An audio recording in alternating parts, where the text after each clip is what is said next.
Okay, I think we're all good. There we go. Perfect. Howdy, Xavier. Good to see you in the chat right off the bat. Look, I think you launched the wrong DS2. No.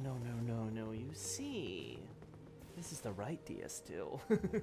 The only DS2. The DS2 too. It feels so good to be back here, even if it's just to kind of casually explore.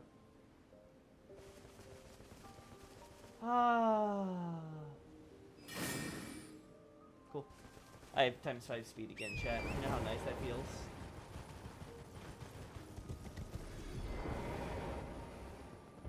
Oh.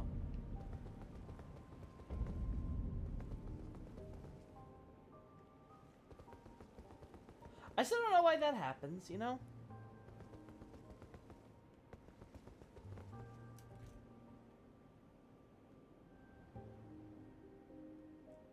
Yeah, I don't know why that happens.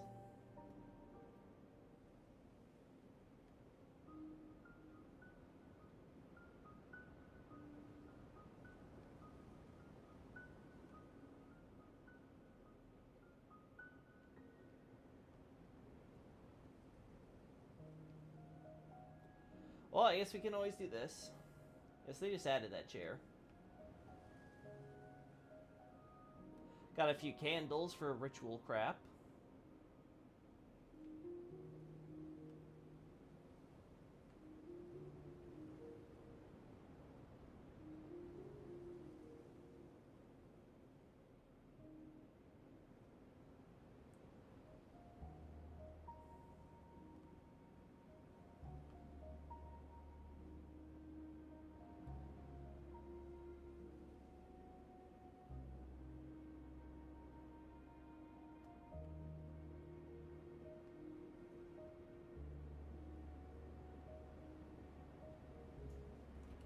Alright.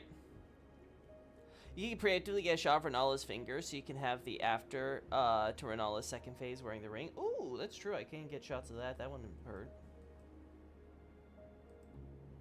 That wouldn't be too awful, right?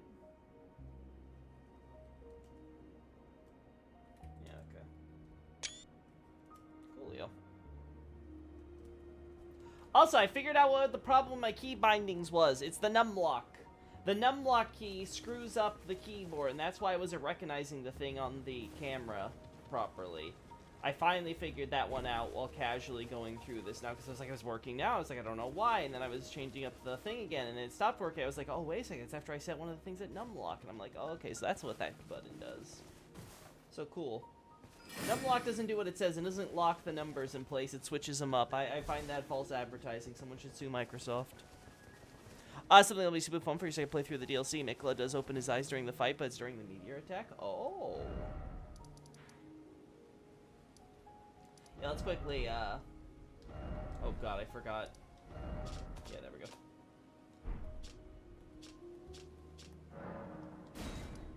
How do I... Oh, RB. Okay. For a second, I thought how any of this worked.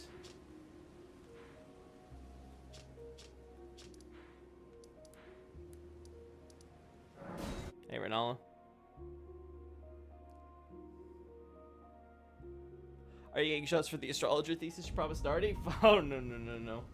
We're not anywhere close to that right now. We're all in on that DS2 grind.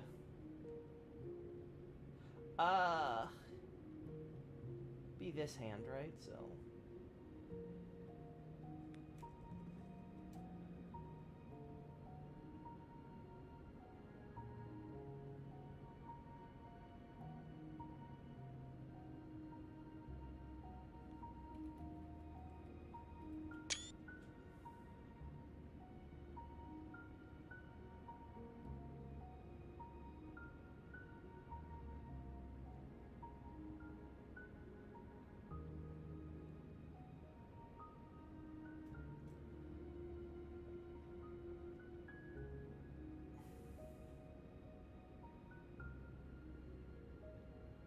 Redheaded Stepchild on a Monday night. Yep, I am.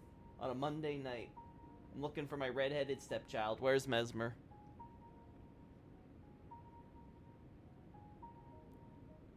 Also, the ring shows up on the player version of the armor set. Oh. That's a neat detail.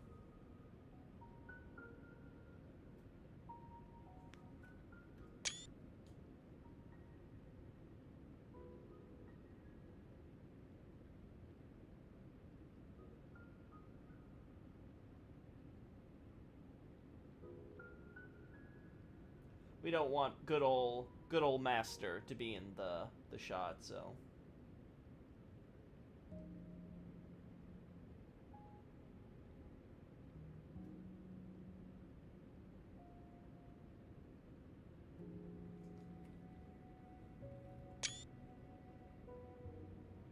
How's it going? Pretty okay. I have hit a snag though in the Great Shift analysis. I need to go back to the drawing board and figure out how I'm gonna end this thing. I know how to fly the plane, but I don't know how to land it, unfortunately. So I gotta figure that one out. Oh, you know what? That's a really nice angle.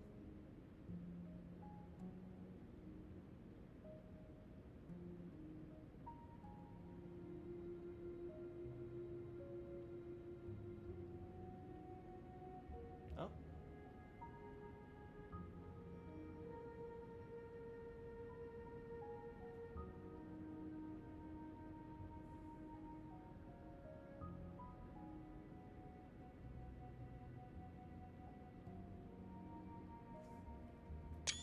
Good. The DS2 lore struggle. Yeah, the problem is that I have like all the essentials for what I want to talk about with the setting, but now it's about you know, kind of rounding that out. So I've talked a bit about like the basilisks and their evolution. I need to get the next draft up. It's been quite a few days. I should post the next draft for you guys already. But I've got the I've talked a bit about basilisk evolution, like I said. We've also talked a bit about the well, I'm trying to get into talk about souls and undeads and potentially, but the what do you call it? The it's slipping my mind. One sec. What's the name? What's the name? This is what happens when I get myself distracted with so many things. Let's see, basilisk. Yeah, the green blossoms. That's what they were called. Yeah. So green blossoms I've included. I also got the poison moss thing talked about, right? So I've talked about things where I think is important and relevant to like just giving like a general primer on the setting. I now want to also throw in flame butterflies. So I want to talk about them because it's like, okay, so I've talked about all the creatures from Lordran. What are they? Let me briefly mention stuff like the flame butterflies for, you know, the type of creatures they're competing with. Because one of the things I point out with the basilisks and stuff, how they evolved, is like we have so many creatures that could have been brought in from Lordran. Who knows how many, you know, have evolved, you know, have changed into forms unrecognizable or gone extinct, essentially, right? Trying to thumb if you see there's anything interesting to point out, but off the top of my head, there's the Black Knight drinking the Blessing and Shadow Tree Avatar's Arena losing the yellow. The Black Knight drinking the Blessing, huh? Yeah, we could get shots of that. I'm also curious about what you said with the Shadow Tree Avatar, but I got all my shots of the arena, if I recall. Correct me if I'm wrong, chat. I got all my shots of the arena because before, after the boss fight, so I don't think I've seen that arena properly, right? There you are. Yeah.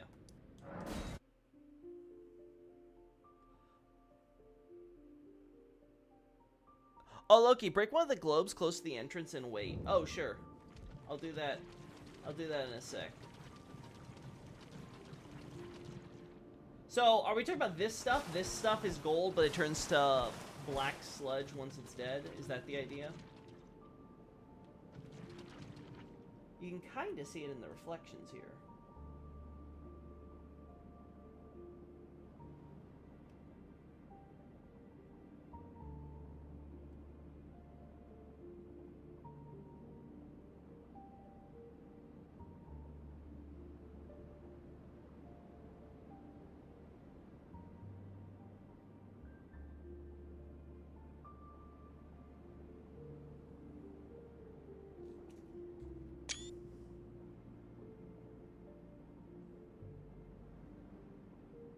Bats are the ones who change the least. LOL. We're talking about the Seldora ones are the example I use when just talking about the evolution general. But yeah, they didn't change like too much. But the point is just to, you know, establish the fact that yeah, they have changed, and who knows, there may be other creatures out there that maybe they connect to Lordran. I'm just sort of like, you know, couching my statement in like, yay, you know, maybe there's other stuff, but you know, there's no way to know anymore because it's unrecognizable, quote unquote.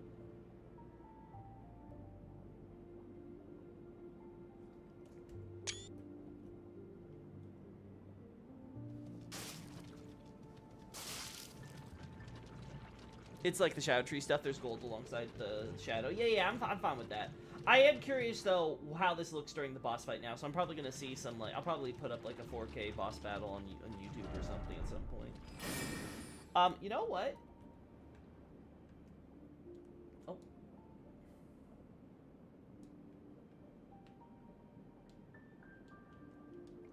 I never looked at the rock formation here.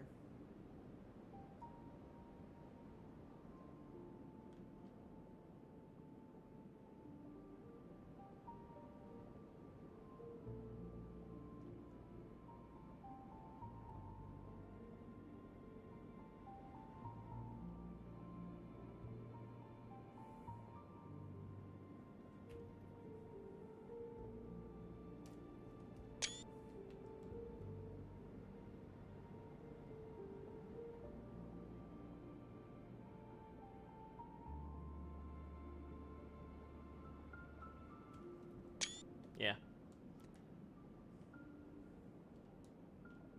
Highlight the gold in the earth. Yeah.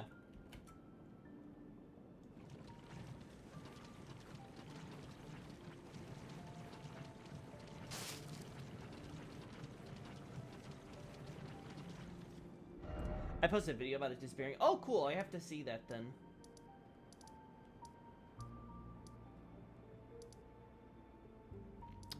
Alright, and you said there was a thing over here at Renala's area. I could see something cool if I break this, right? Will there be more stuff on the Gurms, or they're mostly done? Yeah, Gurm needs an update, for 100%.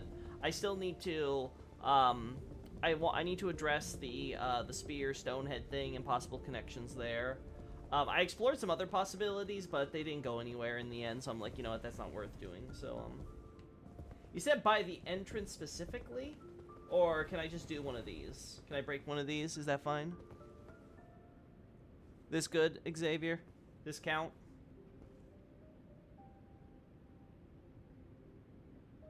What's poppin', Loki? Hey, Adolphus! What's up? I'm about to dip? No, okay. I'm gonna have my 7:40 p.m. coffee. Adolphus, why the fuck are you having coffee at 7:40 p.m.? These? Good. Oh.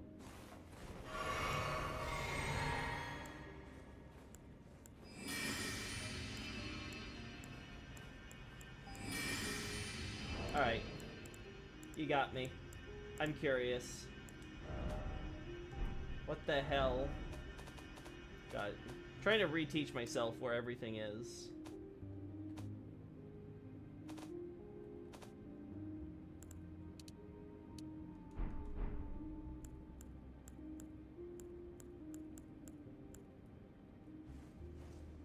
Why?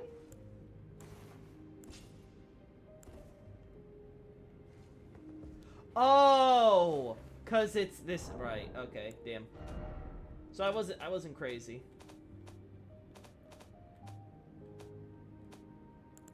I was like, I don't remember switching that up. All right. Okay, I guess that'll work.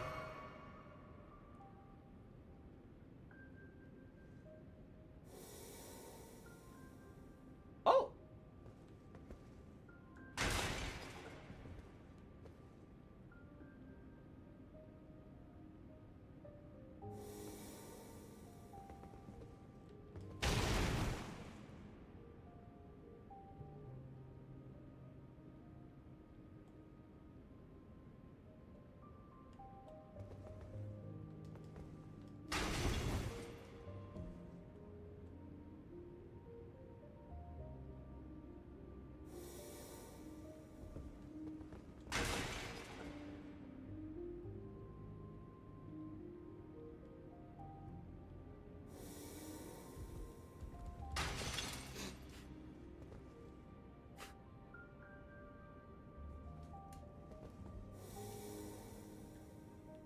Take a shot of that effect? Yeah, on it.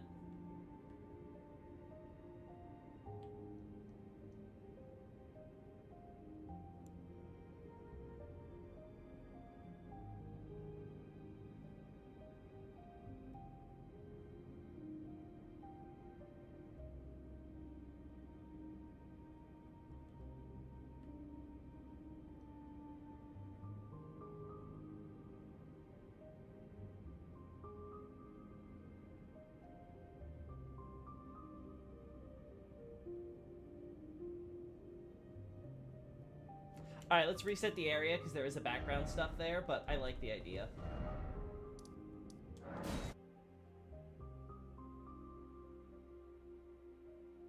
Yeah, I'm gonna turn off ×5 speed so we can try to get as much out of that animation as possible.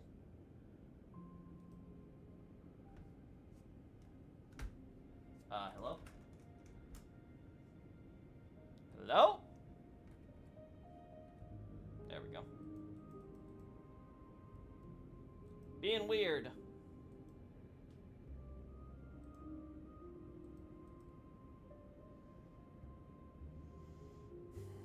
Make sure I didn't screw up my key bindings.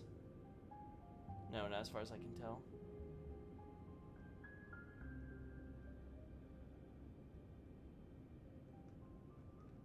Alright. Alright. Hey, Pastor. That's cool. Yeah, it's very cool. Adolphus always finds the coolest crap to show us.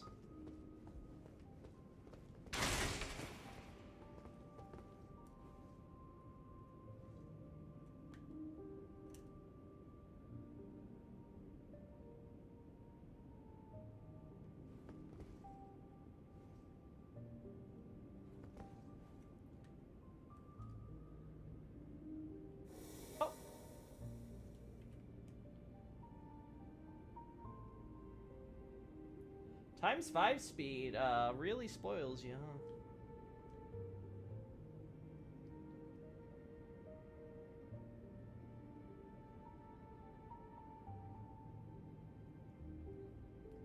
I like this effect.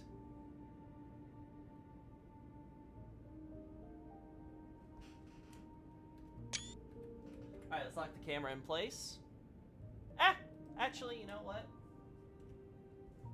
It could be a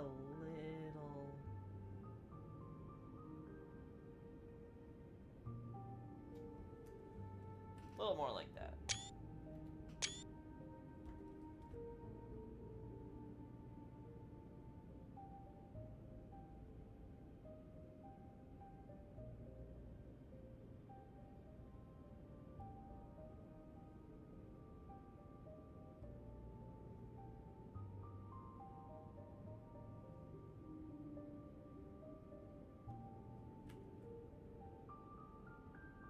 Yeah, this will be it. I like that. That's a good angle.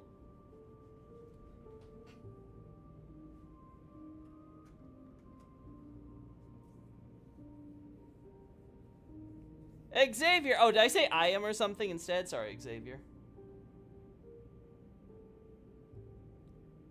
I see this happens with all the globes during the first fight so the kids can rethrow them, but they forgot to disable some of them. Cool. Alright, we're gonna turn the game speed down, down, down.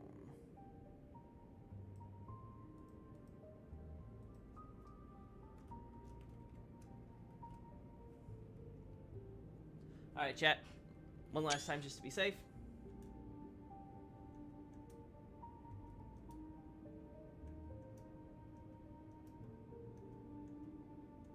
Ah, it just appeared. Okay.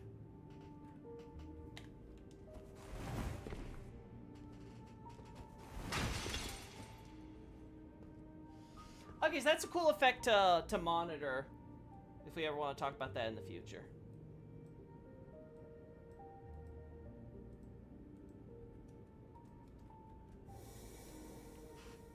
Nice. Why would you say my name out of nowhere? Listen, it's my unconscious. It's probably because I was talking to I Am earlier and it just kind of came out. Listen, you guys have too many similar names. I am I-Man, Xavier, I'm sure someone else. My brain's got too much to pay attention to, okay? Throw a glowstone to show the colors better. I don't think I think the colors as is fine. I'm not too, like, bothered by having a glowstone or not for this. Maybe later we'll come back to it, but I'm pretty happy with what that is. Do you have a lizard addiction or something? No. Though I am gonna probably be talking more about lizards in the future, that's for sure. When we get to Haida. Actually, I could probably include crystal lizards too. Great shift. I have to look into that. At least make a token mention of like, hey, look, they spread across. Alright. Alright, alright. Now let's go over the stuff. And you feel free to chime in, all of you. Where's a good place to find a Black Knight? Where do you... I think... No, there's a boss here. I think he's dead. Where's a Black Knight that we can find? Probably the keep, right?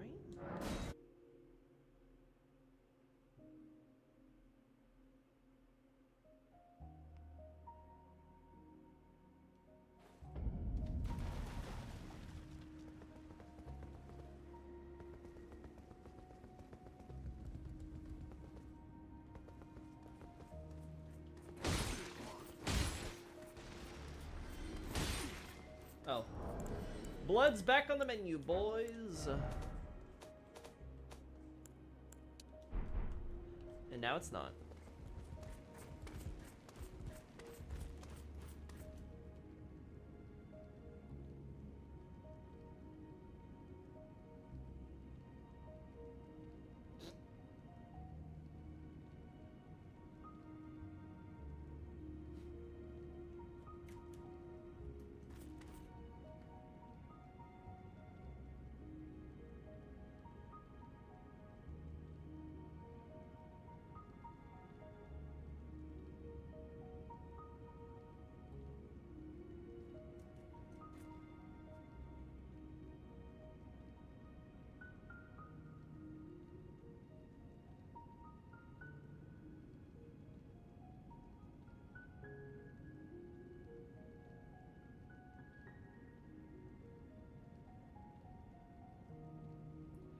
Necessity demands ingenuity.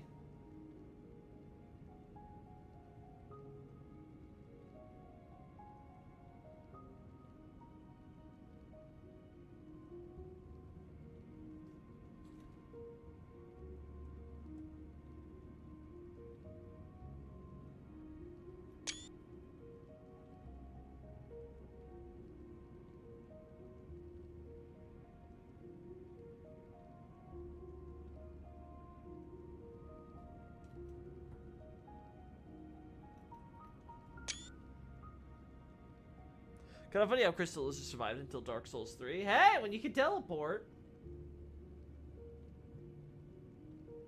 One in front of Verlana's room. I know for sure that one does it. It might be the only one, in fact, that respawns. Okay.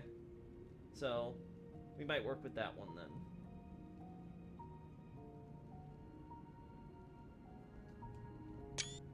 Alright, cool.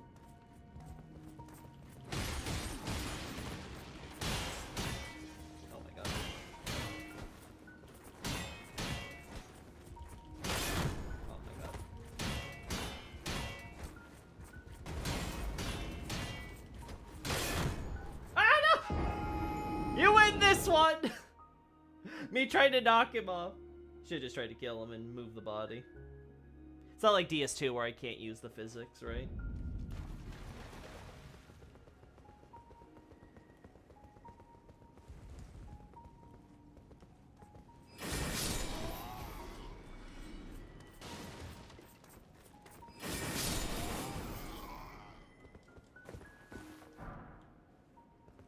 I'm sure we'll be fine. I just want to make sure there's no enemies in case I have to fight anybody here.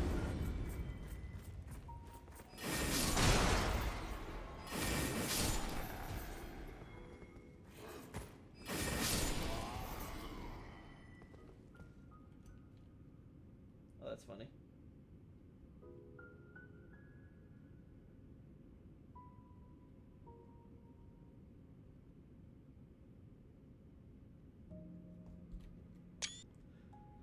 So which one do you think uses Golden Vow?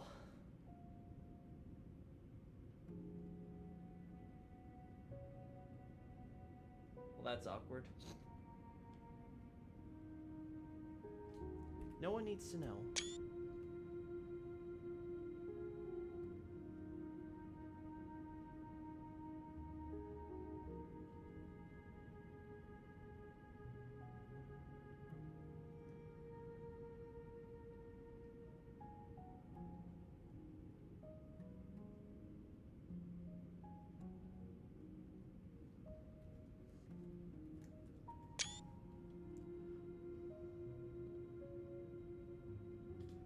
You also take a picture of the Jarners that cast the weird flesh/blood magic in the medical hall. I don't recall them casting that, but cool. Night, the front of Mesmer's camp, nearest the keep's front door. Okay, so the one on the horse or a different one? By the way, that's an answer, so we'll take it.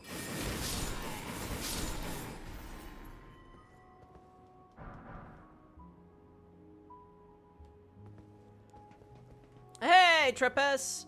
Hey, Loki, just started reading AA, and so far it's fantastic. Thanks for putting so much work into it. It's a truly beautiful pair of books. Hope you're well. Thanks! I'm glad you enjoy it so much. I'm always happy when people who purchase AA feel like they're getting their money's worth, you know? Especially if it's the physical copy, like it sounds like it is.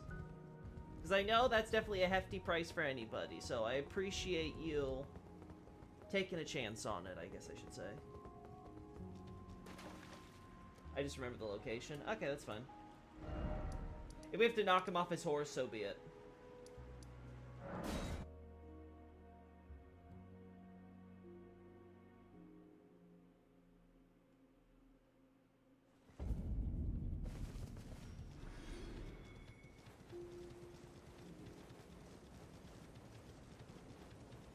It's the guy with the halberd, so it can't be this guy, because he has the hammer. No, wait a second, I'm crazy. No, halberd is just for the Erdtree Sentinel, because it has the skill attached. That doesn't mean anything for this guy, right? Alright, let's try this then. Game speed, back to normal.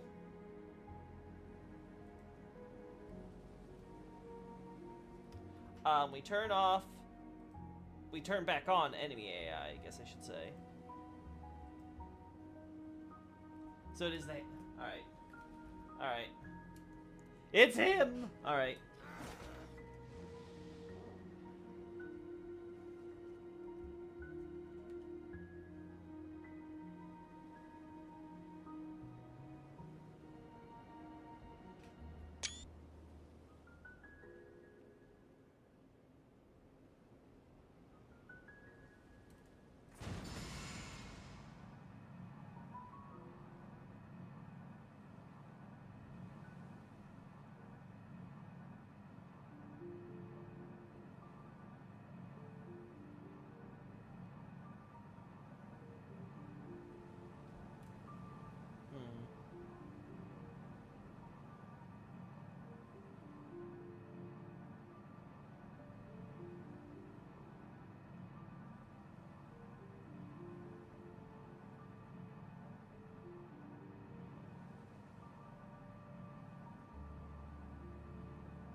Yeah, I like this shot. Could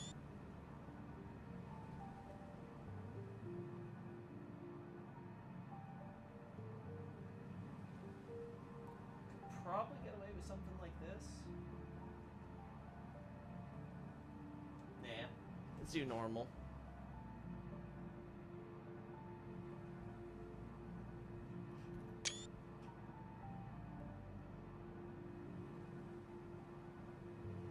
Also, another fun fact is that Rolana's dueling shield has a Shao Tree motif on it in silver. That makes sense. Because obviously it's made to match her armor and stuff, if I recall correctly. But it's obviously had to be, you know, it's a dueling shield, so it had to have been made there for her to compete and stuff. And, you know, it's about her, putting, showcasing her willingness to honor the Erd Tree and things like that. So, makes sense. Looks good. Yeah. Yeah, so it uses the basic effect. I assume it's the same for the actual item, right? If you actually use the item. But the graphic they obviously made, so it would use the old version. So if I were to be a betting man, they copied the effect, the skill effect, over, and they didn't bother changing it. It's just a developer oversight. But when they were making the menu graphic and stuff, they were probably thinking, okay, yeah, well, what are we going to do for this? And Miyazaki's like, oh, gotta use that Shidro or whatever, because, it's about Mejmer and stuff, and he's stuck here, so his version would be different, right? And they just didn't think about it when they were making the effect, right? They're just copy-pasting effect, like, they're not going to closely QA test to make sure all that. That's where I would stand on it. Hey, cool. That was very easy. I thought he wouldn't do it right at the start like that.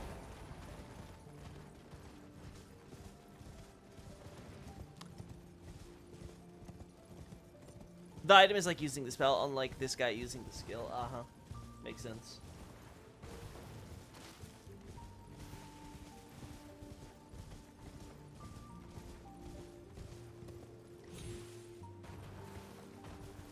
Oh, you can see how much the stats go up with Zula. Yeah, I could, but I don't see the importance there. Another from... okay, yeah, I've read that. Alright. Now for what I was interested in from the start here. Alright, let's just go through this.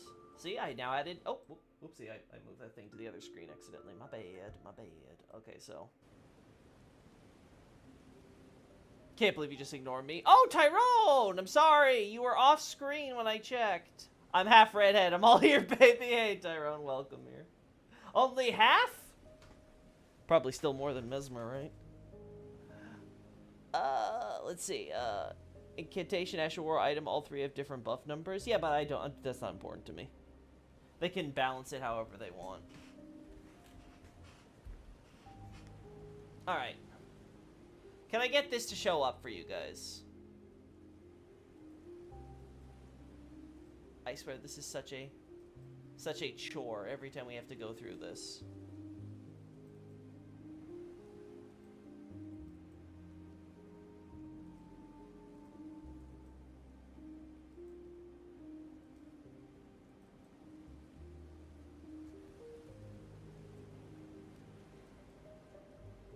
Can I please have something show up on the photo, please?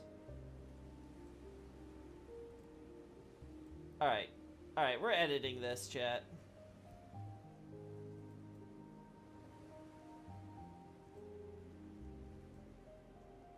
Let's do this.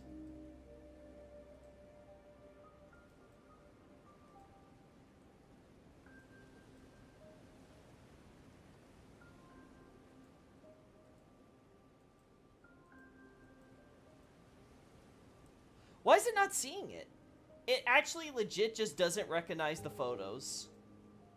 It's like, what are you talking about? 1 second, chat.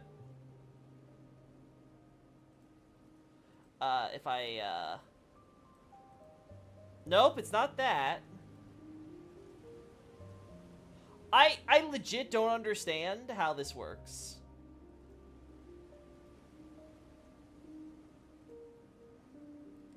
All right, let me go to like a random. Oh no, I don't have anything. That's because it's dry. No wonder. All right, chat. Let's go to my regular pictures then and see if I can do something like this. Ah, here we go. Armored Core. Good old Armored Core 5. Okay, so that doesn't get registered either. What about... Again, I feel like it feels random sometimes. What if I get this random thing from Software? Nope, that's not getting you guys.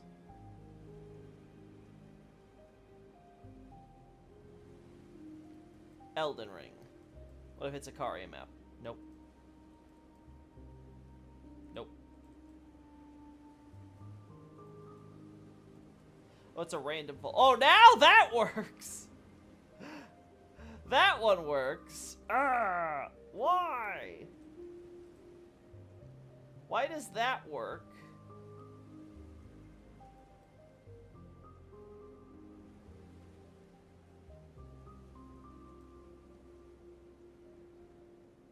Oh. Oh, but this works? Huh?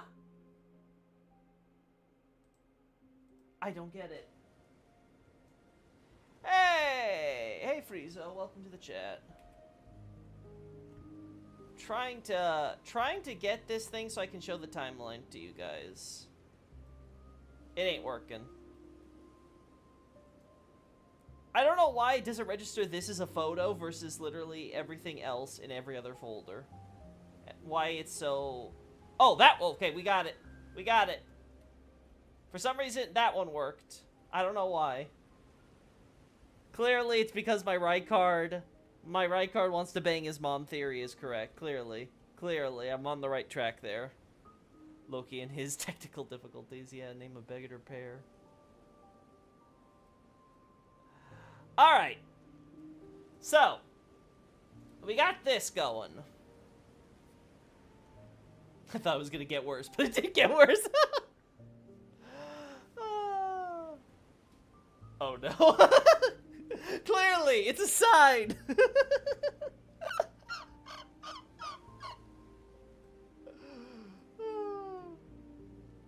Alright, so we still got the 3 eras and all that stuff, but okay, so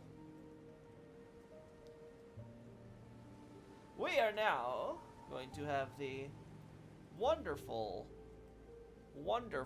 lore time. Cool, yeah, I guess, yeah, sorta, kinda, sorta lore time, maybe.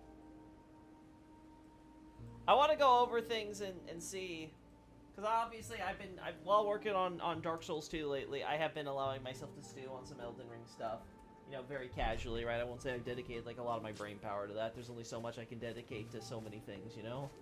DS2's taking up a lot of bandwidth. But, let's see. Oh, wait. You know what we also need, though, right now? We need to go back to ×5 speed. Thank you.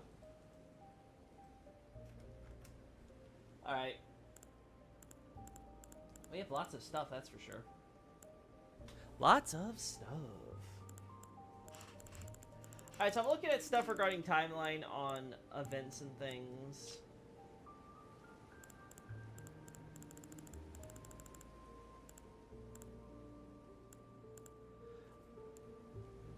Excess clothing, what better fun? Oh, that's for Gold Mask, I don't care. I don't care about Gold Mask. Ember of Mesmer. Yep, that sounds right. Holy Proof, Lord Sworn. Euphoria. Yeah, this has to do with Horn Scent, the Shadow Sunflower. Piercing Throw. Wait. What item is that?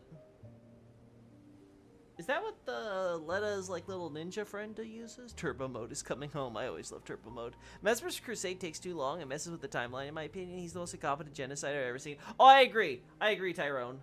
He is 100% the most incompetent genocider I've ever seen. The best explanation that I can rationalize would be that for some reason they want to draw it out, but yeah, it's kind of silly. Or that there has to be some sort of timey-wimey shenanigans that would like distort time and space. So that way it's not actually taking that long for Mesmer. Though again, it's awfully convenient then that, you know, the state of the world is at the state that it's at when Mikola and then us show up, right? The Smith Script Dagger. Oh, okay, cool. Oh, we got this one. Again, I'm surprised. I thought I picked this up, but I didn't. I actually completely missed the dungeon for it. That's what happens when you're doing translations for items while you're actually playing the game and stuff. Like, things get so muddled in your brain. I do love that they included this special Spelldrake talisman with, like, the full thing there. That's cool. Did we get more Flight Pinions here? Pinions. Sword of Night. Oh, yeah, we don't care. Okay. Alright, so it looks like that's not, like, the most important thing for me, so let's just go back to our old. We got black fireflies. I know some people have tried to use this to argue that maybe every kid with the butterflies are connected to Radigan, but I think, or are like children of Radigan, but I think you could argue the same thing with Marika, right? Mesmer, that they're all children of Marika who have received a vision, right? Because we have Melina, Mesmer, obviously, Mikola, and then Melania by implication of her becoming a Empyrean, right? So, I think all of that could definitely be a satisfactory explanation for why they went with that butterfly motif for those four. And why Ronnie gets excluded, right? Because she's the child of Radigan and Renala. America is not involved whatsoever. It would be the same thing for why all the demigod stepchildren aren't included.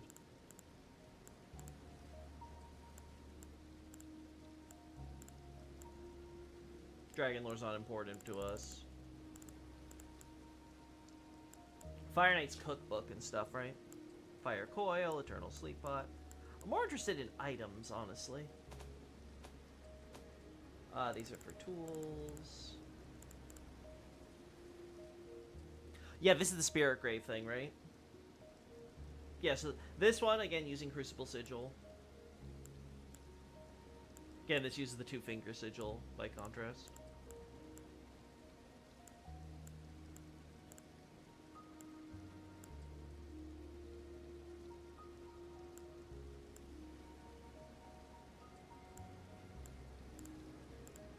In my opinion, it's safer to say it signifies kids the Radigan Marika reunion. I would disagree with you heavily on that, Night Scout. I wouldn't make any assumptions for either of them.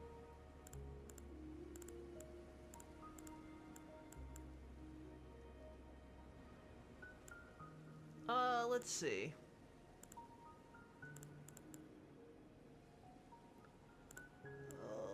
Bloody Flesh. I'm trying to see if there's anything that I really missed that from my memory. Yeah, there's the Marika thing. Probably my favorite item in the game. I was telling Smotown earlier on the Twitters, not using the new name, that I think Estelle is probably my overall favorite design when I'm thinking back on it now, like so many months removed now. But I think this has to be my favorite item. I just had such a great reaction to this. Like, it's so memorable for me. Oh, the meat you get from pot innards are arcane scaling. Yeah, that makes sense. That definitely goes with the idea then that they would all be, Wait, from pot innards? Does that include the base game pot innards, or am I missing? Or are we talking about specifically the DLCs type of pot things? Or do we even receive any?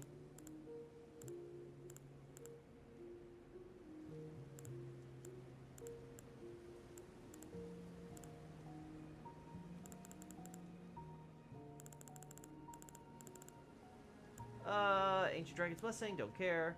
Moog Shackle, yeah, we get the other one. Perfumed Oil of Rana. Oh right, this is the thing for Tanith and stuff, right? Okay. Blasphemous Claw.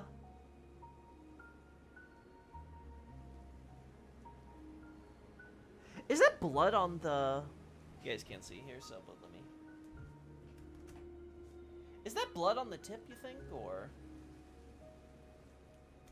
Is that just like Destined Death Power, you think, or whatever? None of the Golden Lineage kids have a butterfly. Again, why would the Golden Lineage kids have a butterfly? None of them are established as Empyrean or have a vision besides Mesmer and Melina.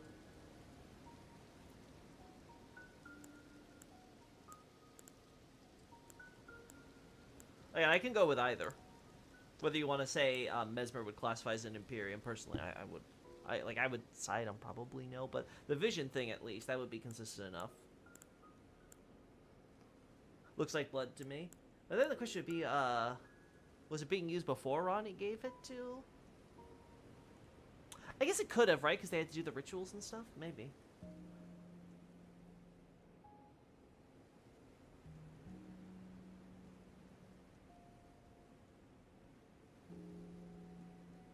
I wonder if this could be No, because we have artwork, and it shows the regular daggers being used to carve the sigil. Because I was thinking, it's about rewarding Rykard, so I'm like, could it be possibly after the plot? Like, this was taken from, Electo, or whatever her name was. The ringmaster when they took her and captured her, but I'm like, no, that doesn't work. So, let's see now. Omen Bear, and then we got the Horn Bear in here. This is for Horn Scent, though, so it's not important. Yeah, so we don't have too many items related to Erd Tree stuff, at least in my inventory. There may be some I'm forgetting that aren't here. Oh, I still have our God and Lord. There can only be one. I would not let you be the Elden Lord. Need my good old hubby Radigan. Iris of Grace. Yep, that uses the same one. Both have the Marika sigil thing in them, though. Golden Grease has the Crucible sigil on it. Oh, let me see. So this is Holy Grease. I don't have Golden Grease, so... Here, oh yeah, here. Nope, no, here it is. Holy Resonant. Enchanted with an ancient Erd Tree incantation. Such ministrations are all but a lost art in the realm of Shadow. Yep, that makes sense. Yeah, so it's pretty consistent. The only odd one out then would be that skill that the knight uses. What's your take on Radigan's ores? Did you think he was inside Marika because of something she made / received, or was he another guy that had happened to fuse with her later? I haven't adjusted any of my thoughts from the DLC yet, but I haven't thought on it too hard. But if you were to ask me, I would say that Radigan seems to emerge at the end of the Age of Plenty.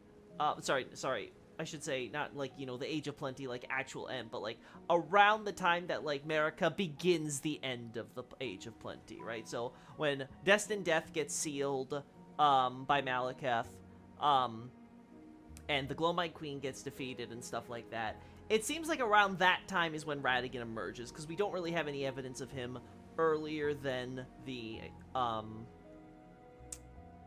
I should say concrete evidence of him earlier than the Liurnian Wars, which should take place after, right? Again, just to bring up that timeline. Right, so we have this finishing off this era here, and then we go through this period where the Age of Plenty basically goes to an end, and it finally ends, and then we go into the conga line of wars and conflicts and stuff that Godfrey's gets sucked into up until he leaves, essentially.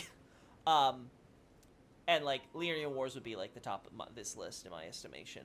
So, basically, somewhere around here seems to be when Radigan first shows up, right? And if that is the case, then my answers would be, like, what I put forward could be punishment from the Greater Will, right? Like, Greater Will's just like, hey, I was kind of interested in having this new order, replacing your order of life or whatever. I want this kind of order of death thing going. You kind of screwed that up, so I'm going to be like, okay, fine, have it your way. If you want to be the Eternal Queen and all that, boom. And, curses her with something that she would hate, right? Because, obviously, the whole with the red hair with Radigan thing, like, it's very obviously, it feels like it would almost be designed to, like, specifically, piss off Marika. Another possibility is that Marika was committing to experiments, right? Because, again, the Marika didn't immediately realize when she sealed Destined Death, bless me, what she was doing, and the chain reaction it would cause that would lead to the Crucible essentially dying off and just becoming the Erd Tree not as we know it today, right? Because Erd Tree was still brighter than it was today, after Elden Ring gets shattered. But you get the idea, right? So, before it just became the Erd Tree, when it was still the Erd Tree known as the Crucible, then it's possible that Marika was, during her experiments researching order and stuff, she accidentally, like, split her soul or something, however the exact mechanics work for this. When is the Golden Order created? Since that started with the Confining of Destined Death, if I recall correctly. The removal of Destined Death is when the Golden Order was created. So here's an interesting thing. And this is something that I realized when the DLC was coming out, too. Because I was curious about this, because there was a lot of indications of stuff with Mesmer and things, and I was getting curious. I was like, I'm going to re-examine all this. But in the Japanese dialogue of Enya, she talks about how there is the removal of the destined death. Like, she talks about the... Well, okay, first I should say, she talks about the rune of death, also known as destined death, right? And how it was removed at the beginning of the Golden Order, essentially, right? And it was sealed. The way it's written out, you could interpret whether the removal and sealed happen at the same time, but it can also perfectly work separately. That seems to be what happened. It's the same thing with what we get when we're told how the removal of Destined Death is where the beginning of the Golden Order was. So, I believe when Birth of the Erd Tree happened, that's when Destined Death was removed from the Elden Ring to create the Erd Tree as the Crucible of Life.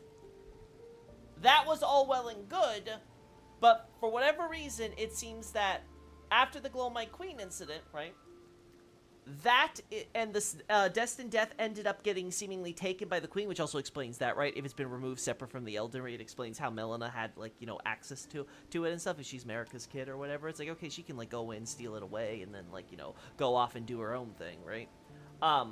But then, you know, Malekith, it's like, okay, we're gonna keep this thing under lock and key. Malekith, you sealed in your blade, right? So that's what he does. And then, that seems to be where we get to this. With all this stuff happening. And therefore, I think we've always had the Golden Order. Whenever Marika references her order, even when she doesn't necessarily call it the Golden Order, it still is that thing. And then, it's just that it's been affected by the sealing of Destined Death and later the shattering of the Elden Ring. I was saying,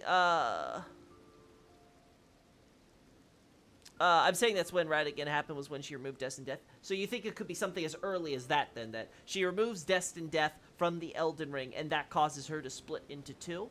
Well, then the question would be, okay, it splits her into two, but then it doesn't seem to affect Radigan at all when it gets sealed and stuff later, you think? There's also the problem that then, you have all that, Godfrey becomes, obsolete and redundant. Because now you have, like, Malekith, and you have Malekith, right? You have personal bodyguard or whatever, and then you also have Radigan and stuff, right? And you don't have him distinguishing himself as a hero until the Lyrian Wars. Right. Oh, yeah, we have plenty of heroes during Godfrey's era besides Godfrey.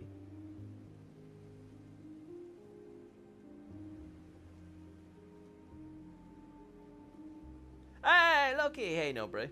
Age of Dragon War might have to predate modern era. There's Dragon Ball grease on Anir Elim corpse, and it's probably residue from a weapon that killed the Hornsent guy. I'd have to look at that specific context for that one, but I don't know if I would say it would predate the quote-unquote modern era. What are we defining as the modern era? I assume you just mean post-Plenty, right? Because obviously it's not post-Radigan.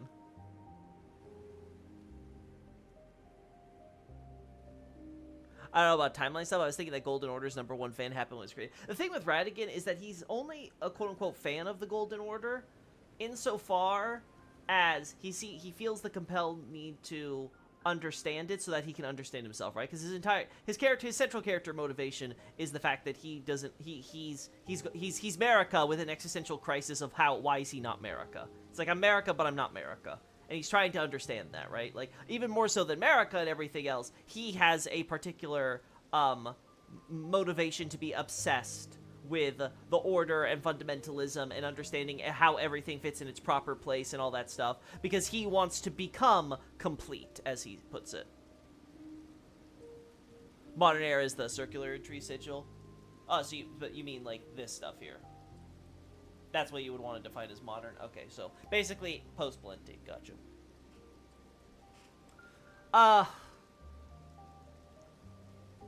Yeah, so, like, I don't feel like that's a good way to be like, oh, you know, it gave, the Golden Order gave birth to me at its inception. You could just as easily say that with, it gave birth to me at the sealing of Destined Death, or it gave birth to me at the, or at any point, really, when Marika's doing her research, too, you could even argue that, right? Like, because in the end, it would always be, he would have to be some sort of product, presumably, of the Elden Ring and the Order and stuff, because that's what he's, That's what he's focused on trying to understand himself. Right. Right, so, we have Birth of the Erd Tree. That's what we get all the, horn scent stuff, right? So,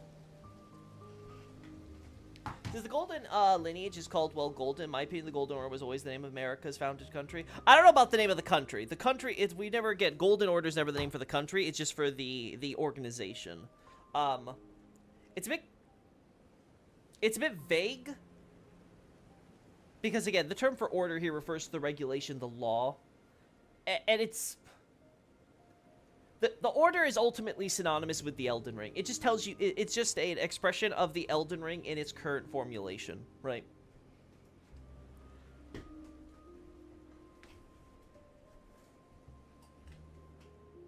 Because we never see it actually used to describe... Actually, I don't think the... Yeah, we never get... It's not like, say, Drain Lake, where Drain Lake is repeatedly used to refer to the name of both the land with which the kingdom exists on, of Drain Lake exists on, and the kingdom itself, right?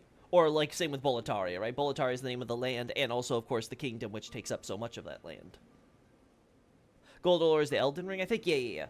That's been clarified, right? So, it'd be very weird to try to apply that to also the name of a country, as the name of the country. Now, the Golden Order... Now, I'd say that America's country, kingdom... Queendom? has always... What's the word? It's always... adopted the Golden Order as, like, you know, the central tenet of its system of government, but I wouldn't say that they are synonymous in the same way. Anyway, so, looking at this here, so we got the Birth of the Erd Tree, right? So, we have... Bad stuff happens to... what do we want to call them? The Saints. Sure, let's just go with the localizations term for now. To Saints, right? Now, I've said it before, I am not convinced yet that Marika isn't culpable for this. Like, either she ratted them out, or she, you know, went over and went in league. I don't think she's off the hook yet, in my estimation. So we have all this. So bad stuff happens to Saints. Marika creates Erd Tree at the Gate of Divinity, right? That much seems to be sure. How about this? Horn scent do bad stuff to Saints. There we go. If you think Marika might be culpable, there's something of interest for you in the story trailer. Are we talking about the thing that people have tried to identify as potential skin sack or whatever? That she takes the threads of the Elden Ring out of, it looks like, or whatever? When Marika's walking toward the Gate of Divinity, there seems to be something braided laying on her dress as she walks. It might be a braid from her hair. There seems to be something braided laying on her dress as she walks.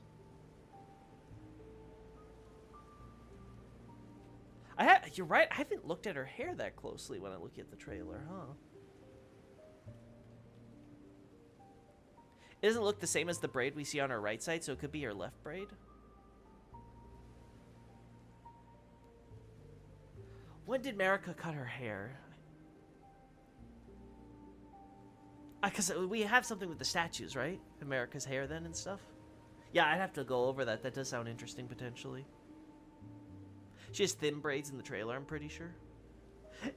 Is her hairstyle completely different from how she portrays herself, like, you know, post having a kingdom with Godfrey? Hey, Lami, just in time to listen to Loki talk about lore. Hi, everyone. Hey guys. Yeah, Discord...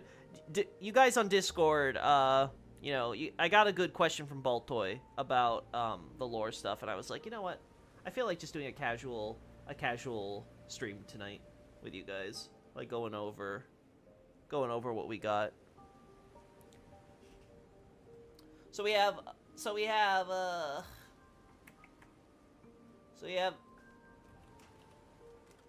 Marika. How should I put this? Marika wants to be in League. No one. Marika wants to be a god. Right? I don't know if this is before or after meeting the Two Fingers. You'd hope it'd be after, right? Otherwise, man, woman had a complex this whole time. I think Nardi said it's a different hairstyle. I could believe that. Yeah, I'm gonna have to do a comparison myself then. She has long wild hair in the DLC story trailer, but at least one braid appears on her right when the wind is blowing. Oh. Okay, yeah. I'm gonna have to take a look at that then. So America wants to be a god, right? America works with Hornsent, right? So there's two scenarios here. Either A, America was part of those who were captured by the Hornsent, right? And before she's subjected to all the bad things we obviously see the Saints suffer, she gets recruited by them or somehow escapes, right? And this is where people go with the idea that America has a revenge motive. And this is a problem. If America wants revenge or something, there's a lot of there are questions about, like, how did she evade everything, right?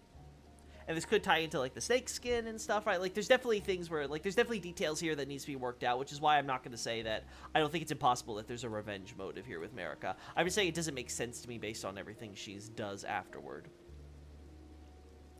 2 fingers placed right next to her village. Yeah, exactly, right? Like, when you have a 2-finger... And again, I don't know when that was there. Was that always there? Was that something that the village made? Right? Because there are actual ruins there, right? It's not just, like, you know, the fingers doing their own thing. I'm also not entirely sure why we have 2 separate finger ruins, when there's also the one for, whatever her name is, Metter? Yeah, Metter.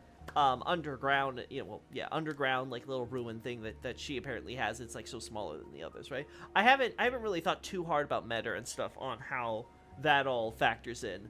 But yeah, the fact that we have, you know, America wants to be a god. We got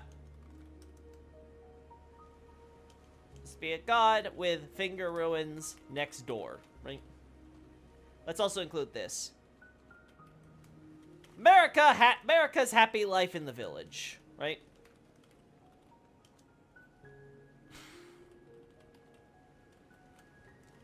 Cannibal. just gonna say that just because of the connections to the Dominula culture. It would be real funny if America's entire, like, cavalier attitude with flesh and stuff, because I 100% believe now that the reason why she seems to tolerate Dominula's culture and stuff so much is, yeah, because she was part of it, right? She's like, yeah, I get it. You know, it's not my orthodoxy, but I get it. It also means I think that we can take the Erd Tree sigil, like the basic one here. I think we could now look at this and take it as not that it gets incorporated into the Dominula villagers' outfits attire, but that it's part of their attire, and then Marika takes and adopts it to create her sigil. Like, it's the other way around. I personally think she didn't seek revenge. To me, she waited too long to enact the crusade. Yeah, that's exactly my point, Lami. It doesn't make sense. My theory is that she allied with the Hornsent and used them and their ways to help her becoming god. Yeah, we're exactly on the same page here, Lami. See, it's always good when we come to independent conclusions on the same subject like that. Yeah, I agree. That's exactly my reasoning. The revenge angle makes 0 sense to me. Yeah, so... Right? So America's happy life in the village. America wants to be a god with fingers. America works with the Hornsent. The Hornsent do bad stuff to the Saints. Hornsent create Gate of Divinity. Right? So, I have to assume that the Saint thing somehow contributed to why there are a bunch of bodies creating this magical gate thing. Now, why is there a magical gate thing? Was this magical gate thing need to be created by other cultures so they could create gods? Like, where does this all fit in? Relevant section is from 25 to 30. Don't worry, I remember what trailer it is, Night Scout, so I'll find it, but thank you. Braid is sitting on the dress, but you can see her hair seemingly attached to it before the fade out. Gotcha. I'll have to, again, look very closely to find that braid, then. Hopefully it's not like a shadow or some crap or something caused by, like, a blurry screen on there. I think the trailer, though, is pretty good quality, so I think we might be able to make anything out either way. Horalu becomes god. Okay, right, so America creates Erd Tree at the Gate of Divinity. America, again, it could be that this happened beforehand, but America makes Horalu her B. You're gonna go and fight for me, darling. At your service, my queen. Trees are also made out of women. Yes. It's the in Enerialim or whatever it's called, right? Yeah. So America makes Horalu her B, right? So that's where we get to these two events, right? So You have Birth of the Erd Tree. You have Horalu, basically. Horalu destroys Sun Capital, right? So Sun Capital is where Leyndell is now. Godfrey completely destroys the clan, essentially. He's gonna build his capital on the ashes. America now has full control over the Erd Tree out on all sides, right? There's no civilization or city or anything within immediate range that could potentially harm her tree. Now, we don't know if the Erd Tree was actually grown fully or whatever. Like, I don't know what the time scale is on something like this, right? But at the very least, it seems like this is sort of like the setup that we're going with, where America gives birth to the tree. For whatever reason, the tree grows from that specific spot, right? And then, they need to start clearing the immediate area, right? And then, of course, we have the Altus Plateau unification, right? So this is when we start fighting over all the various areas. Again, if you want to go with the idea that America was part of the prisons and stuff, and the snake skin is connected to her and the snake god, maybe that you have the idea that they were already allies or something, but I think it's more likely that the Gelmir snake god has been the snake god on Gelmir for long before that, especially considering Dominula's cannibal culture and stuff like that. Like, all of that kind of fits in with what we already see going on with that. Also, if there are a bunch of, like, cannibals who are happy to sacrifice men, you know, for, like, their rituals and stuff like that, I could totally see Marika betraying her entire village for, becoming a god. Like, it's like, sacrifice is part of the culture. It's like, you know, we like our human sacrifice. It's also ironic, then, because that tells us that the Gelmir serpent is ultimately responsible for the creation of the Golden Order. Sun Capital still confused me. Was it Farum Azula? No, I would not say it's Farum Azula. So, whenever I mention, and you can read these in my analyses, link in the description to my website, but whenever I talk about this in my Elden Ring analyses, you will see me reference the Sun Capital shield as a marker of people, of a culture that goes back to the Sun Capital, at where Leyndell is at, that is separate from Farum Azula, but is, how should I put it? Is melded with the FA culture, right? So I talked about the Farum colonies, right? This idea of a bunch of humans from Farum Azula moving over to the plateau suddenly, spreading across the land, and establishing a presence with the locals, either creating these joint, you know, melting pot type of little, towns or settlements, like the Gelmir town, or with the Sun Capital, or establishing their own thing, like we see at Wyndham, and the various forts and stuff, right? Then, adding on top of that, you know, as an additional layer, we have the motive for them doing this, right? And they also spread up to the mountaintops, of course, right? That's how we get Castle, Sol? Yes, Castle Sol, right? A guy on Reddit recently found that Stormvale and the Shadowkeep have an architectural pattern unique to them. Might be interesting for Sun Capital stuff. Ooh. Ooh. Ooh. I wonder where it is for Shadowkeep. But yeah, that makes sense. Because again, I've talked about this before. Like, it's very obvious we have Besmer working with some of the people from Stormvale, some of the Stormvale people. Anyway, but back to the point of the Sun Capital, right? So you have a bunch of farm colonists that are up there. Now, my initial theory was that the motive would be something akin to, the queen is missing, she disappeared in this area, that's why the Erd Tree appears in this area and all the gold stuff on the land. They notice the gold on the land because, of course you do, it's Altus Plateau, like, anyone can see it looking up, right? So they're like, okay, we're gonna go over there, crossing the bridges and stuff from the Divine Towers, right? And make our way to this Altus Plateau area, and we're gonna go look for a god, right? Essentially, that would be what I put as the motive. Now, it's possible, with the new information we're able to say with absolute certainty, it could be their motive was as simple as, we want to hunt dragons. It could just be that they were going up there, they were like, hey, dragons have established their presence in this region, let's go around there and try to root them out. It might be something as simple as that. We know that there are worms here, around both Gelmir and Altus, that associate them with obviously dragon communion, so there definitely were dragons in the area that they were consuming hearts of, right? And I guess I should clarify when I talk about dragons, I mean wyverns, not the ancient dragons, right? So, like, all of that, that very much could just be their motive, which also might be the motive behind, beyond just the stuff happening with Godfrey and stuff. It could be that when you've got around this point of the unification that Liurnia is trying to push out and deal with their own banished knight problem, right? Like some of these farm colonists moving in on their territory. It could be that the whole reason that they were having issues with the locals or whatever may just be because of Renala having made a pact with the dragons as her allies and stuff, right? And that there was this problem where the dragons were getting harassed, and the dragons were at least allied with the Carians or whatever, and then this was hitting the Liurnians as a whole harder. Now, granted, that creates a problem, because why are the Liurnians being essentially grouped in with for just the Carians things or whatever, right? So I have to think about that more, but that could be the reason, more than just wanting space for the land. It could still be just like, you know, they're like, you know, we're gonna take this land from you guys, and obviously Liurnians don't appreciate that. Florisax, the DLC priestess, calls them drakes. Well, listen, localization has been awful with this since Dark Souls, so again, I stick. They're called flying dragons a lot of the times, right? Or just plain dragons, right? So I go with wyverns because this is with Dark Souls.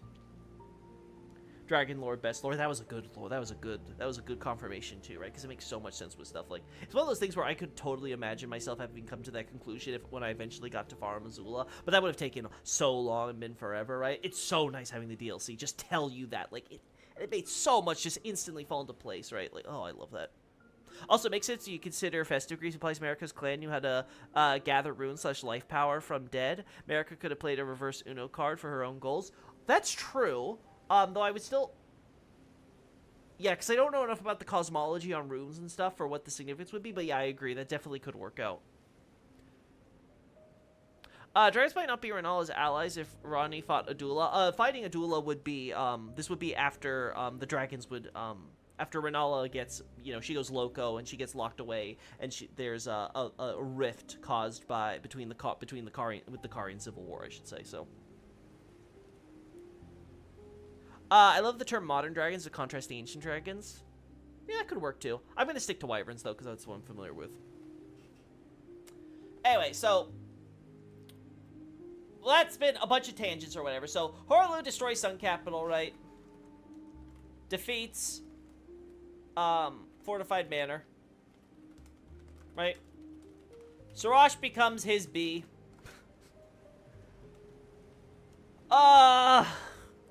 And then he becomes Godfrey, as we know, right? So, that's what we got here. So that's like the more fully breaking down what we've got up until the unification. You think a Adula conflict was that recent? Yes, same with why we see dragons up on the plateau, seemingly after having eaten a bunch of sorcerers from the moon villages and stuff. I think it's a more recent historical event from, like, yeah, let's just say more recent event based on the environmental storytelling.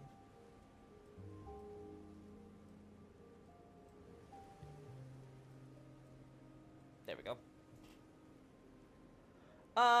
Banishment, yeah, so we get the Banishment to Penal Colony, we get the Giant War, we get the beginning of the Age of Plenty / Age of the Erd Tree, and then it's like, you know, things are good. Are there any major events during this period that are worth mentioning? I still don't think we got a lot of lore on that, right?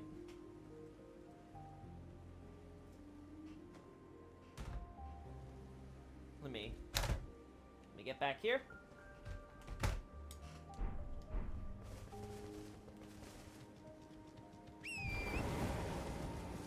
Yeah, like, I don't think we have any, like, major events during this peacetime that we would have after all those wars are handled. It's just Marika establishing her kingdom, right? Like, you know, she's building up the infrastructure, building up the capital, building up, you know, things like the religion, administration, right?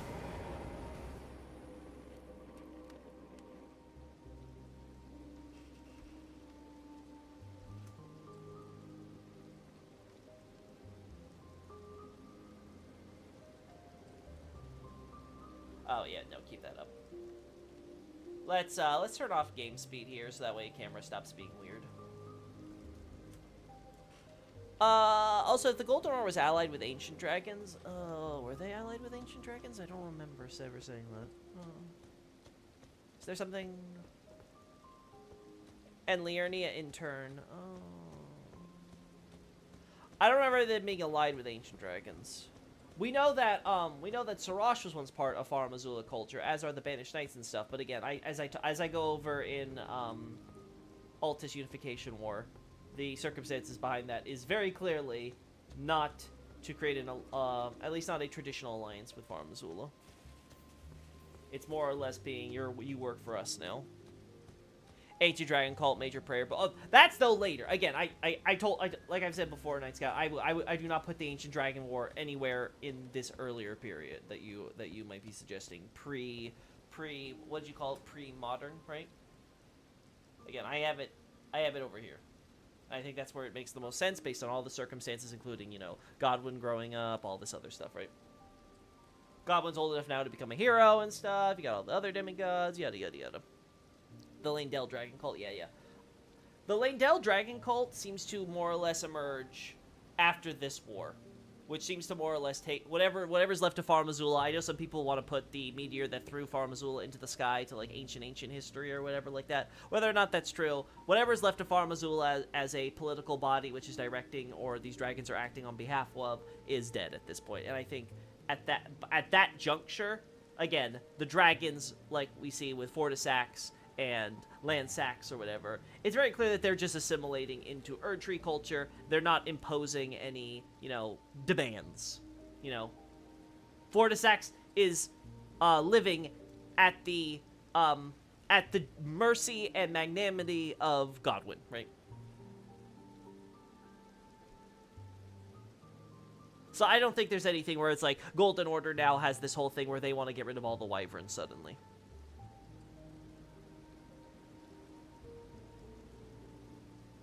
Anyway. So yeah, I don't think there's anything that happens during this peacetime up until we have... well, obviously, you know, we get the birth of Melina and, like, you know, Godfrey and America are probably having a bunch more kids, right? Because then we have the God Hunts. Now, the biggest problem with the timeline has always been trying to understand why Godwyn is called First of the Dead. I think the best explanation would be, as Rogier puts it, how, like, the First of the Dead in history, right? So the idea of, you know, records. And I could totally see that the Godskin stuff has been erased. Because if we're supposed to believe that Mesmer's Crusade is somehow this big secret, despite the fact that so many characters are still alive, both before and after such a crusade was a thing, and it was very publicly known because families were, like, driving out there like, you want to go on the crusade? Get the frick out of here, right? Like, you're having all this stuff, and then it's like, oh, no, you see, it's been erased. No one talks about it. It's like, okay, sure. If they can do that, then they can do the same thing with the God Hunts, I think, before this. Right. I think that's the best explanation for why Godskins exist, when the only viable candidate for their quote-unquote gods are the demigods. You need to have a human god. Can't be the Hornsent then, because then the weirdness is why the horns aren't incorporated at all when they're clearly human. And also, Hornsent don't have golden eyes like we see with the America's people.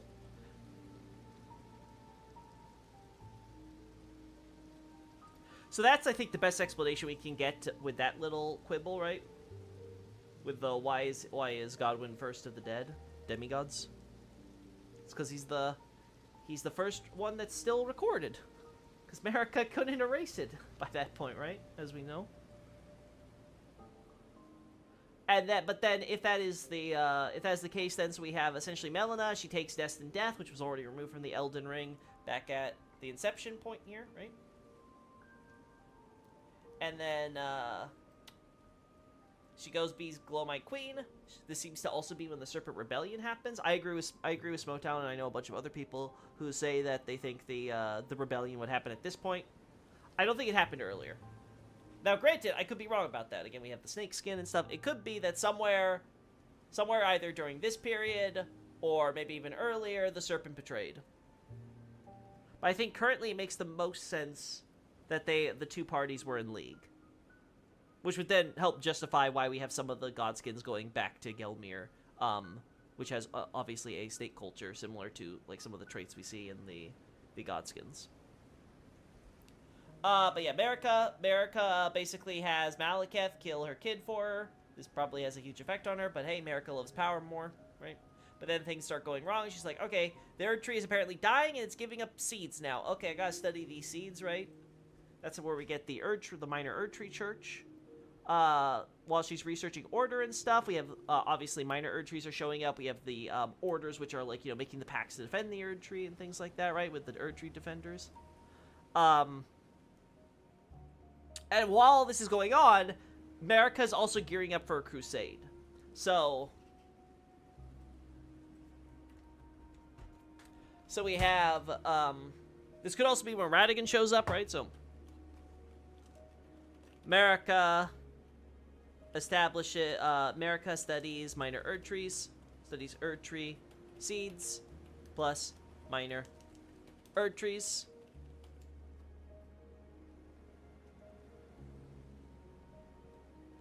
Oh god, what did I come back to? Have we found Fia's underwear at last? No, Adolphus, we have not found Fia's underwear. Marika studies Erd tree seeds, and then Radigan shows up around this time. Again, could be before, could be after, again. I think around here seems to make the most sense then. And he gets roped, shows up, gets roped into the research. So he's all about all this researching crap now. Perfumers get established, because it's very clear that they were always a part of Mesmer's army, right? So we have to have the perfumers and the stuff they get. Now, the thing that this changes for the lore is the idea of the fire. And I guess you could always argue, would it necessarily be a change? Because this recipe obviously existed for them, right? But this would tell us that the fire arts and stuff like that were something that they had, they were creating at least during the period that the Crusade was really going into high gear, right? So, yeah, they had those arts. They didn't resort to it only when the shattering was getting rough for them. So that's something. They just kind of had that, like, you know, filed away in, like, forbidden books they dare not take off the shelf, I guess. Sad. Anyhow, how's it going? What's the deal of this stream? Adolphus, you can just listen. You don't need to comment for that. But yeah, we're talking about timeline stuff. Anyway, so yeah, so perfumers get established. This also means the stuff we see in Marika's room is earlier than Radigan's era for sure. And like I said on the Discord, one of the things I at least appreciate is this would definitely mean that the apothecaries, the regular apothecaries, predate the wonder apothecaries we see later on at Third Marika Church. Speaking of Mesmer, do you think these snakes are something he is born with or something Marika put inside him to weaken his fire? I recently am leaning toward the latter option, but I'm not totally sure. I think the snakes that we see sticking out of him at first might be the case, or they are some byproduct of Marika experimenting on his existing serpents. I'm not entirely sure about the idea of her creating all the snakes as a way to confine his abyss. I would be more willing to believe that the snakes are part of the abyss, if that makes sense. Now, why? For what purpose? How does that work? I don't know. Why did the Gelmir serpent take the form of, well, a serpent for all its crazy fire powers that are creating a volcano? I don't know.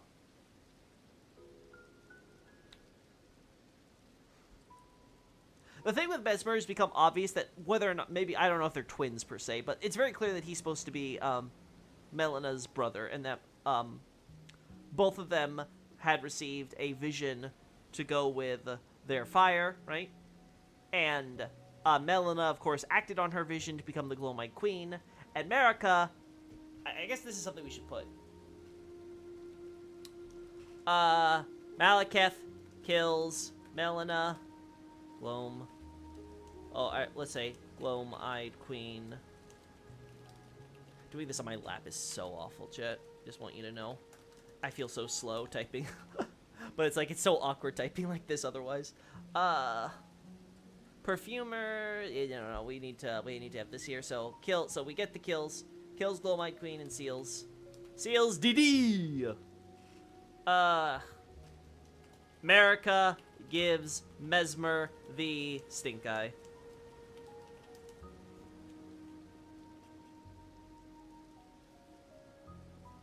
Melina is called his younger sister. She's probably not younger by mere seconds out of the womb. Night Scout, that actually is how it works with twins in Japanese too. I'm sorry to rain on your parade, but please don't talk about things that have to do with the language you're not familiar with. Oh.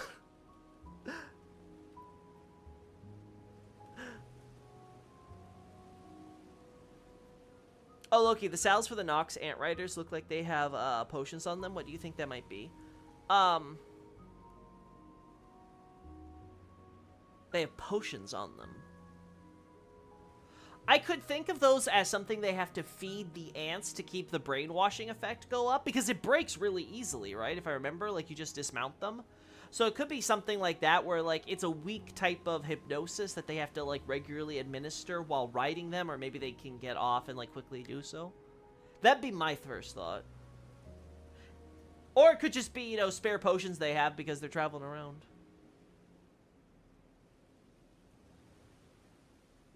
They could have said, like, his twin sister. Not necessarily, Night Scout. Again, we also have our wonderful twin princes who also have older brother and younger brother for them.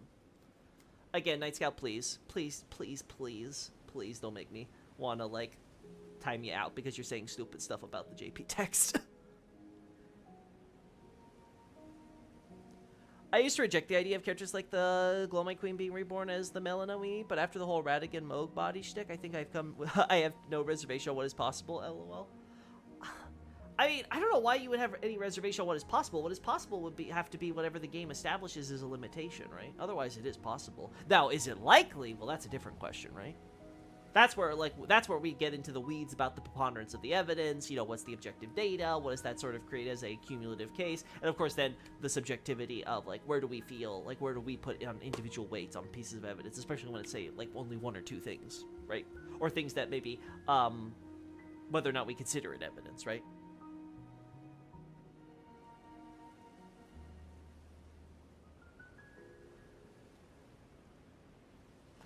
Mel's just a spirit, though. She's not placed in any body. Well, yeah, modern Melina is, but I think what Adolphus is getting at is just, like, sort of the idea that he doesn't want... He didn't think that, you know, the idea that they would have two separate characters like that, where one is a reborn version of the other, right? Though, yeah, I agree with your point. I think the fact that Melina is a spirit, like, everything with Melina sort of everything with Melina sort of builds the case to say she's the Glowmite Queen, like... My thoughts comes from the fact some descriptions tie his flame to a sort of spiritual nature, so I wondered if Marika put a spirit inside him to undermine his flame to avoid another Glowmite Queen, let's say. But even so, why snakes is still a mystery to me. So you think that the snakes would be the spirit, similar to whatever created the god of Gelmir, with which would be implanted inside of him. The problem I have with that is, isn't he called the Abyss Serpent, right? So, I guess you could always argue that, like, it absorbed the powers of the Abyss or was corrupted by it. So, it's sort of like, it's effectively become a vessel for the Abyss, right? Yeah, I have to think on that one more, Lami, because there's just a lot that would go into that position you're positing. Right, so, kills Glowmite Queen, gives the stink eye. Marika commands Mesmer, now,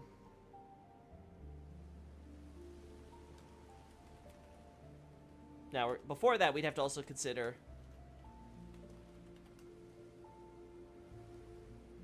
last LP has a video about the JP tech saying that Mesmer is a fiery snake. Abyssal Serpent would be separate from him. I was thinking of his boss name.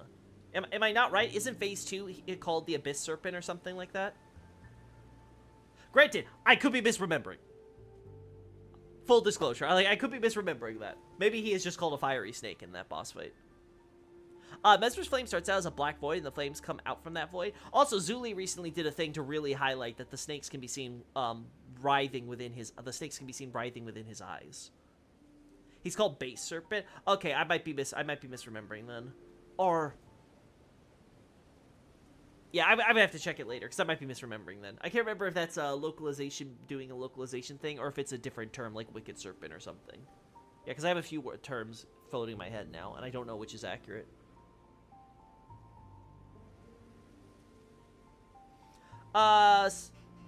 So America gets paranoid about other gods, other Empyreans becoming god and replacing her. America gives so America gives Mesmer stink eye.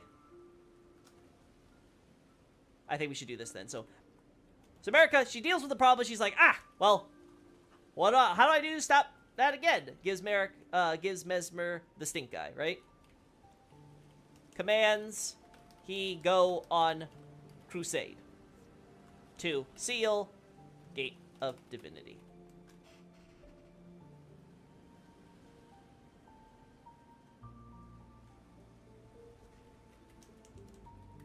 We'll say watch. So basically, she's like, she's turning him into a guard dog. She's like, listen, son, I love you, but I don't trust you.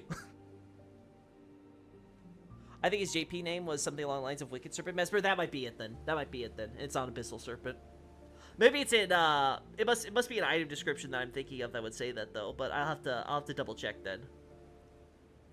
Now, I already interpret stuff as Mesmer is the Abyssal Serpent. Yeah, that would be the implication that the two are one and the same. But then there's still the question of, is he the serpent because the serpent inside of him is part of his body and he can fully manifest as it, right? He can fully embody it. Kind of like how Melania becomes the rot god, right? She's the goddess of rot, right? Or is it because, like, you know, his entire existence from the very core is rooted in that, right? You can always argue that both are true.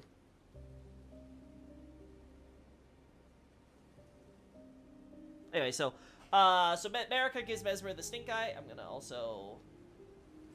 Can I get this a little larger because... There we go. I don't want any scrolling.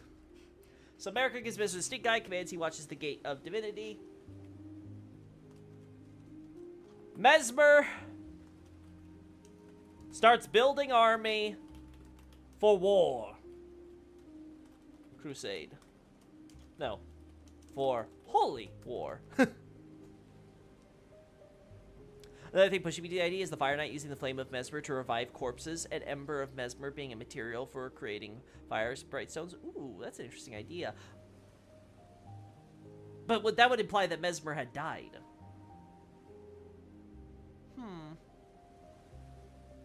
Oh, it's in his boss translation that he drops it. Okay.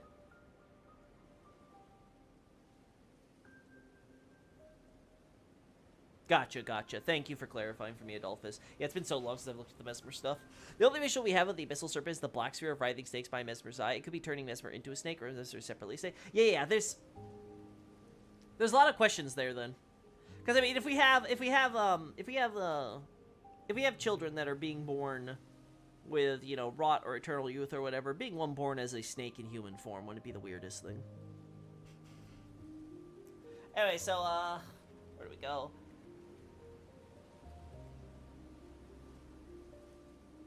So Mesmer starts building Holy War. America stays Erd Tree plus seeds. Let's see.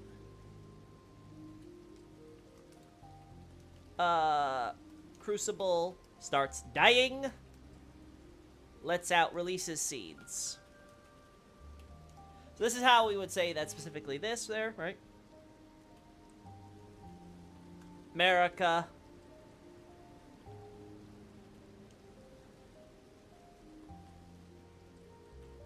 We'll put it like this. America notices / studies Erd Tree seeds plus minor Erd Trees. Radigan shows up, gets roped into the research, right? So somewhere around here, Radigan would be born, but I don't know exactly when. And again, like you guys said, maybe it could be earlier. Maybe. Mesmer and Melina were like zombies at this point regarding, he looks like rather corpse-like. That is true. He does have that very pale kind of Lorian pallor to him, right? I wonder what America did to deserve all these cursed kids. I'm done. If Radigan's also occurs with the Greater Will, it'd be funny if Greater Will was just like, fuck, okay, any god wanna go in and take a jab at it?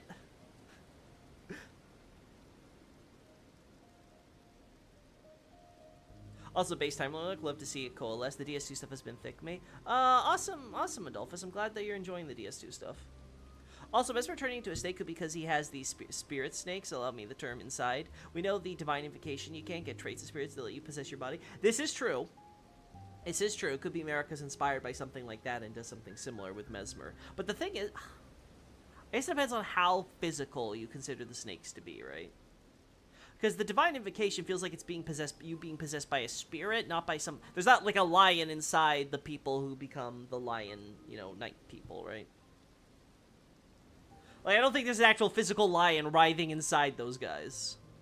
I could be wrong. Maybe there's just a bunch of little tiny, minuscule lion cubs. The thing with the Mesmer snake thing is that it looks like it's a bunch of snakes that form into one hive mind snake thing that makes up Mesmer. So I could totally believe the idea that Mesmer, at his core, is essentially a vessel for snakes that are essentially one with him. Whether or not they were always one with him would be the question, right? Could an outside stimulus like America have put them inside him?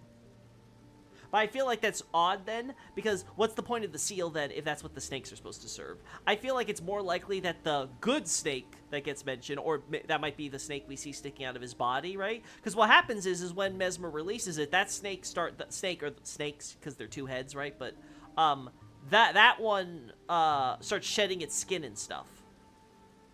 So it almost feels like it has this this outer sheen or whatever, right? Like this outer layer that's this layer that's been coated over it, right? That makes it be the friendly snakes we see with Mesmer, right? And then when he releases the seal and all the power, they get stripped down to their base form.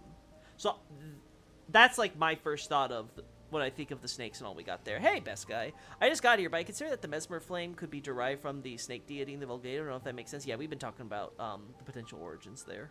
Probably crack theory, but what if snakes are still imperfect dragons in the are that they curse Mesmer by visiting him due to mana America ending the dragon reign? The thing is, I don't know where you could make that connection between snakes and dragons, unfortunately. Like, the closest I can think of is maybe Gelmir. If we have a connection, if we could make a firm connection there between the dragons and Gelmir, that could work. Abyssal Serpent seemed to be dead and scattered around the base of Mesmer's kindling after the boss fight. Base of his kindling after the boss... Oh, when we pick up the kindling, right? Or do you mean the item graphic has it? Actually, do I still have that graphic? I don't think I do. Damn. The debris in the icon looks akin to the snake sphere. Okay, yeah, you're talking about the item. America's eyeball seal seems to be locking an aspect inside Mesmer. When he plucks the eyeball out, the nature is the snake change along with their color appears. Yeah, for sure.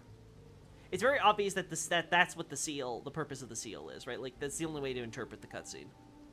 The question then is why, were the snakes a separate thing then before the seal was done? Like, was the seal supposed to be a cap on a larger one? And I don't know if I believe that based on what we see with the snakes, right? Like, it'd be really hard to slot that in, right? Especially if this is supposed to be after... you know, it could have been when Mesmer was first born, and while they were still allied before the Glowmite Queen incident, right? That could totally be a thing. Mesmer's kindling might also be a fiery snake tilted 45 degrees. Yeah, I could see that. At the very least, it's snake-like, right? All his flames, if I recall, at least in the cinematic trailer, had a very, you know, snake-like consistency to them. Lucky, what do you think of the supposed dark side reference thing I left in Discord? I haven't seen what you put in Discord, Nobre, so I have no idea what you're talking about. Alright, so back to where we are. Okay, so Malekith kills Glowmite Queen and seals Destined Death. Crucible starts dying, releases seeds. America gets paranoid about other Imperiums becoming god and replacing her. America gives Mesmer the stink eye, commands he watch the Gate Divinity. Mesmer starts building army for Holy War. America notices Erdtree seeds and minor Erdtrees in the meantime. Radigan showing up again at some point around here, and he's getting roped into this research, right? Because, you know, part of him, you know, trying to understand why am I this incomplete thing, you know, blah, blah, blah. His flames are directly referenced to as a snake-like, as snake-like Loki. Okay, good to know. Perfumers established. Yeah, so perfumers have to get established, right? Is there anything else that's needed?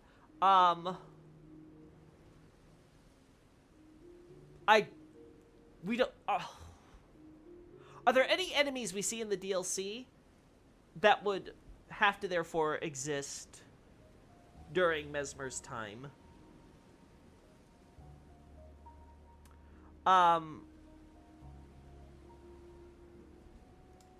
Perfumers established.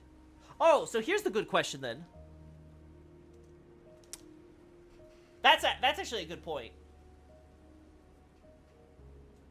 All right, so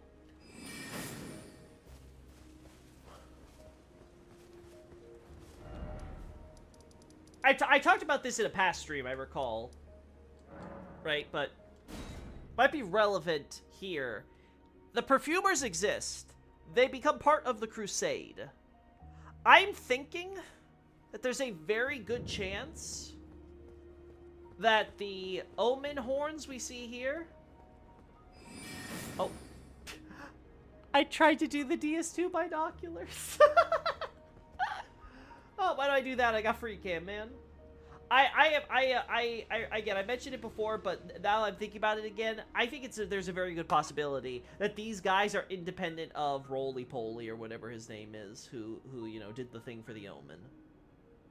I'm willing to believe that these guys here, they're copy pasting the same model, but this was intended to just reference that these guys did the same thing but for hunting the horn scent.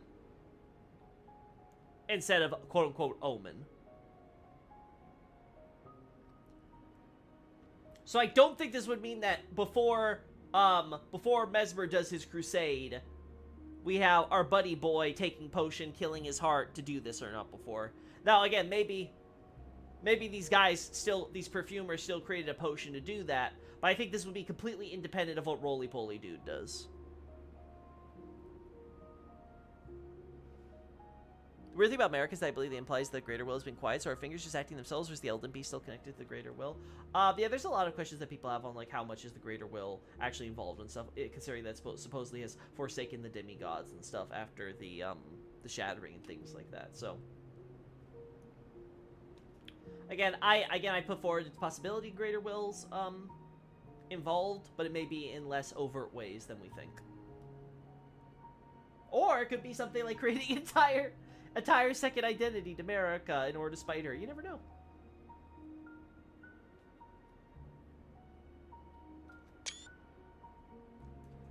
I'm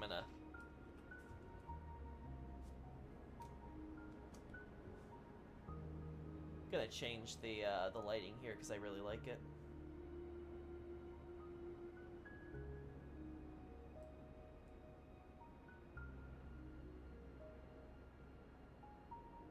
Yeah, that works.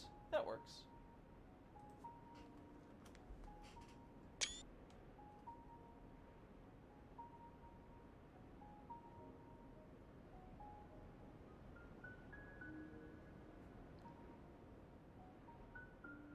works. I think Omen Killers only appear at Fort Reprimand, though. Yep, and that's why that would be one of the points I'm making, is that the purpose of having them at Fort Reprimand is because that is purely part of the torture system. That you have a bunch of Hornsent being taken in along with others as part of this, you know, torture system, or maybe they were recruited into the torture system because of what they were doing on the battlefield against the Hornsent. They exist.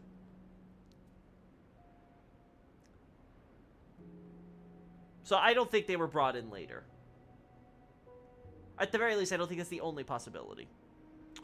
In terms of time, oh yeah, wait, I don't know if this means anything, but we have Rykard's virgin robots. Oh, Relana's party and some red maids. Yeah, these guys are here. These, again, I can totally see these guys being brought from Gelmir, or being created independently. You know, they're using the same model, but being created independently to represent torture devices under Mesmer's reign, because he also has Snake's thing going.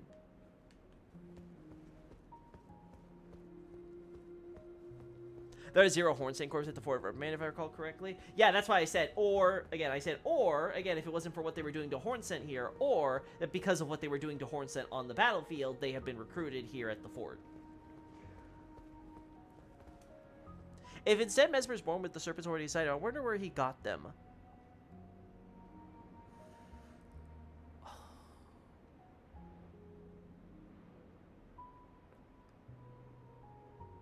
Considering he's born with the abyss, with an abyss connected to him, my first thought was that it had to do with the abyss of space.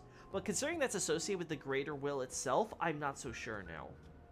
Now, granted, we have this idea where, much like you have light and life, you have dark and death, going on with Marika and her children with Mesmer and stuff.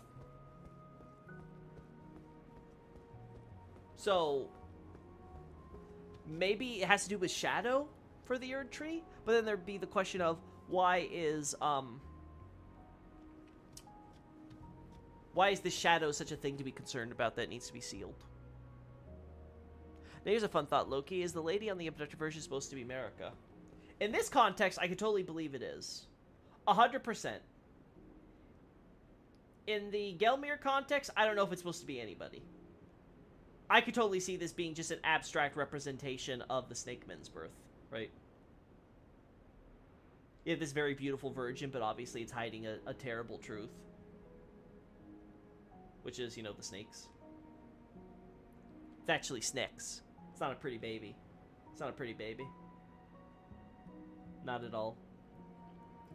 The more I learn about the lore, the more this game leans toward cosmic horror. There could be immense numbers of sentient stars and our beings surrounding this little planet. Yeah, that would be the idea.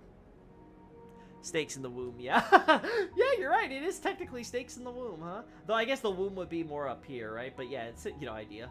More like snakes in the crotch.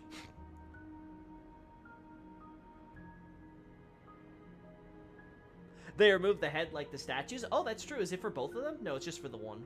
Unfortunate. This one's still fine. That is a funny idea, though. Yeah, they destroyed the. Okay, you know what? I can totally believe now that they removed this one's head because of the Marika thing. Like someone was like, I hate Marika. Throw the head off, and that this is supposed to be little baby Mesmer, but he's actually a snake.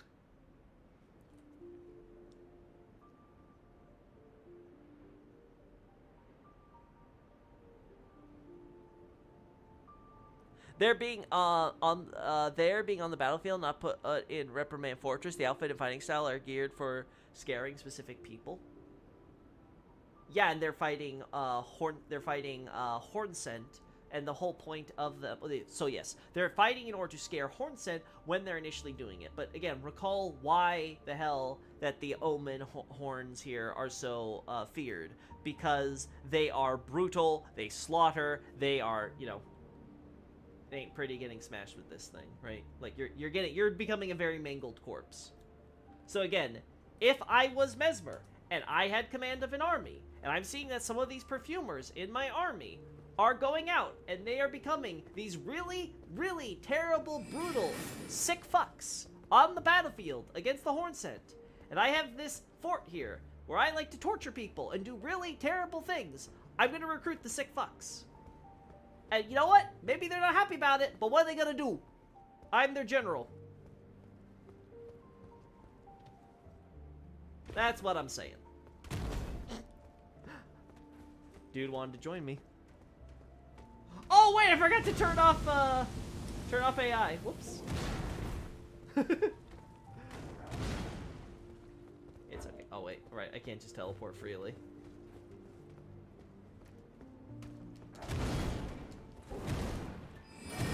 Oh.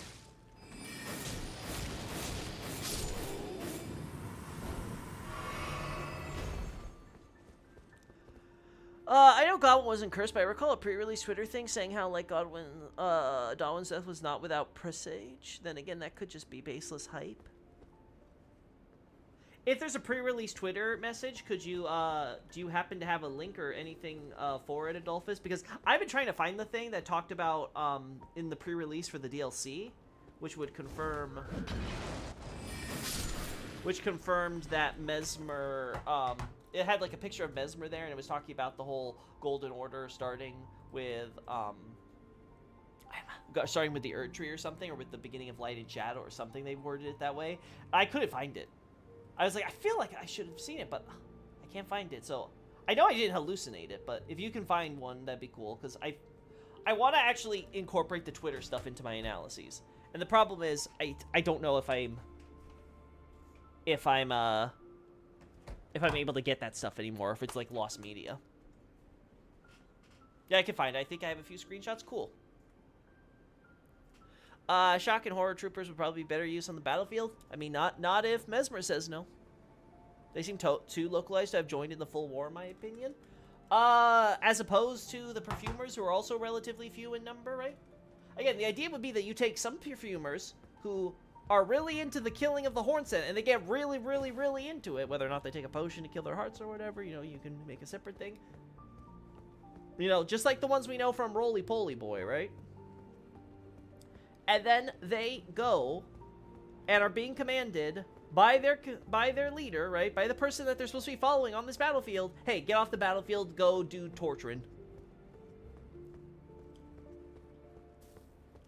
The idea of, oh, you know, they'd be better served on the battlefield. Okay, maybe, but, you know, if Mesmer says, hey, I really like your whole torture, you know, your whole torture, slaughter, really sick stuff. You go do that to non-Hornsent now. Loki forever missing lore, lol.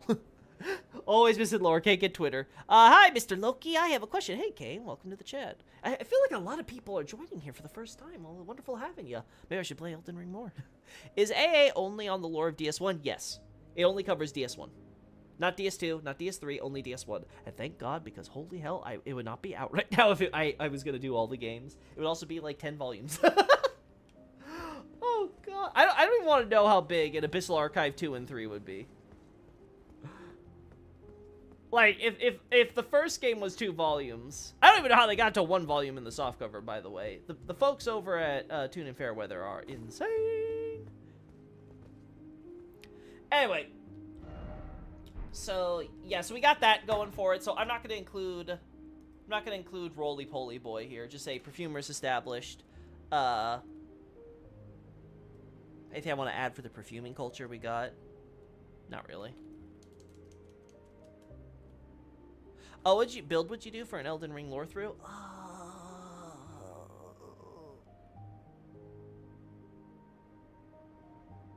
I'd like to do a pyromancer. I could also do like a melee build. Yeah, I might do it for strict melee because I've never done strict melee. Because I already have a kind of pyromancer build with my faith/sorcerer build I got. And then, of course, I obviously have the full sorcerer build that I have for the Let's Play. Even an analysis of DS2, it would be pretty big, so would DS3, plus stuff like Great Shift. Yeah, I'm still adding some major, some at least significant thing. Like, I'm finished with the major analyses for DS2. The problem is that, yeah, like, Great Shift's gonna come out. That's gonna be like 7, maybe 8 pages. And then I'm doing additions to existing analyses like Haida, Aldea, and things. And, you know, not all of them are significant, but, like, Dragon Lake got an extra 5 pages worth of content. And then you like, that adds up when you start adding, like, 2, 3, 5 pages over various articles. Suddenly you have an entire new thesis of content you've added. And obviously, that could go up to, like, you know, 20-something pages with me. Sorry for the sudden question, but what's your take on the Land of Newman? Is there a clear hint in the JP version? Could it be the Realm of Shadows? Is it outside the lands between? So, I've said before that I believe the Land of the Newman is in space, and that there are a bunch of aliens and stuff. Now, granted, you could always argue that maybe it's this kind of, you know, it's true, but technically true, but it wasn't always the case, where actually they did exist on normal land in the lands between. But that land then got put to a separate dimension by Mesmer, right? Like, you could definitely make that case. I won't say it. But personally, I still lean on the idea that they're space people. I still think they're aliens. Because, from what, again, I've talked about this before, I feel the human form arrives from the stars, right? We see that with Astel and, like, the antlion boss enemy, you know, horsey, but actually more like antlion bull thing, right? Like, so, I feel like that's probably more likely, in my opinion. Or it could be some spirit dimension that, again, I still think that outer space is where, like, all these spirit worlds and stuff also are. Which is why Ronnie physically wants to go there, into space. Do the warrior class for when you fight Melania.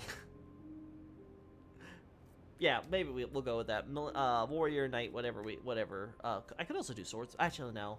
We have one of my cameramen doing swordsman. I'm not, like, really into the fighting style. I don't want to do dexterity build for this game. Alright, so... Yeah, I gave the soft cover when the reprints happened in February. Awesome, cool. I like... I'll be honest, I don't know if I like the hardcover or the soft cover more in terms of AA. I'm like, that golden sheen, like, I'm looking at it right here on my shelf right now, chat. It's just like, God, it's gorgeous. I swear. It's so good. Anyway. So, perfumers, established. Elden Beast has human hands. Yeah. So the perfumers...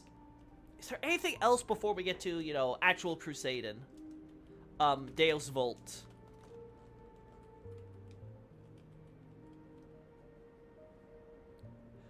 Or you could do an arcane build for discovering God's secrets. That'd be a funny meta one for sure, Xavier. Man, I haven't done an arcane build. That's true. Man, that fuck. I want to do it now. Okay, so perfumers established. And then I can't think of anything else that would go in between this. I'm pretty sure, like, once the perfumers are there, everything's in place for Mesmer to do his Holy War stuff. America says sorry to Grandmama.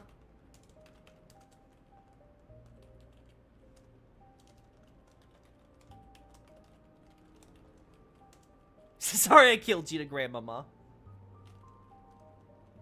Leaves forever. Realm of Shadow created.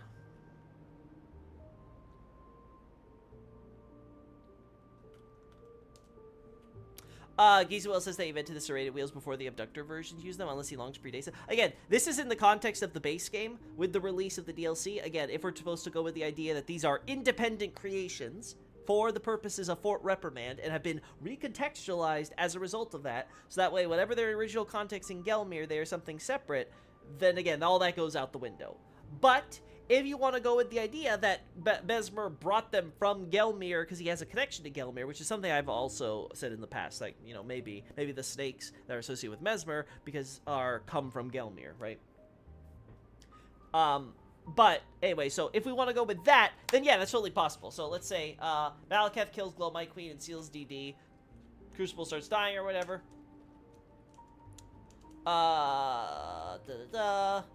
Let's say here, right?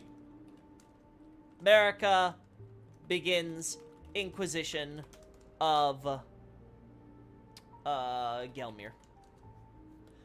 The Inquisition and having Inquisitors like Giza could totally exist at this point. Because again, if the idea is that the rebellion with the snake happens along, coincides with the Glowmite Queen's own rebellion, then naturally it would extend that we would start having inquisitions being carried out by this point. And then obviously these would continue up through when Radagon's reign happens, and then you got Rykard getting recruited so he can, you know, the inquisitions will continue until morale improves.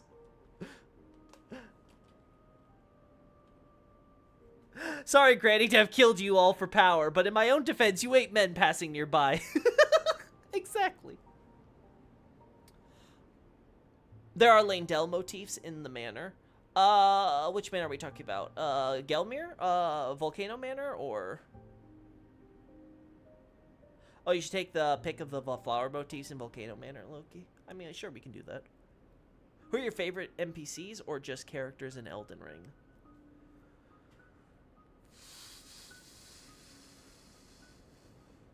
I like Fia. I like Ronnie.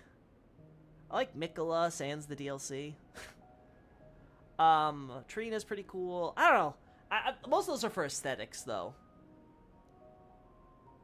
I'll be honest, I'm not, like, so crazy about a lot of the demigod characters as characters. I'd have to think about that more. I think probably my favorite character would probably be, like, you know, maybe Mesmer, but again, mostly for his design. America. Banished Knights would probably be my favorite if we were including NPCs, because I just have a Banished Knight fetish. Abductor versions seem too interesting to have to coincidental over. Oh my god, Night Scout, Night Scout, Night Scout. I'm gonna stop reading there. Just that's enough Night Scout for today, please.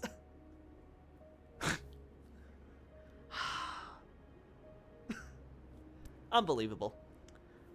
Obviously, Godric. Okay, you know, Godric. Okay, among the demigods, Godric would definitely be, like, my favorite, for sure. He's definitely where I would say an exception. I don't know if he'd be my favorite of all time, though, but I guess he's a good default option.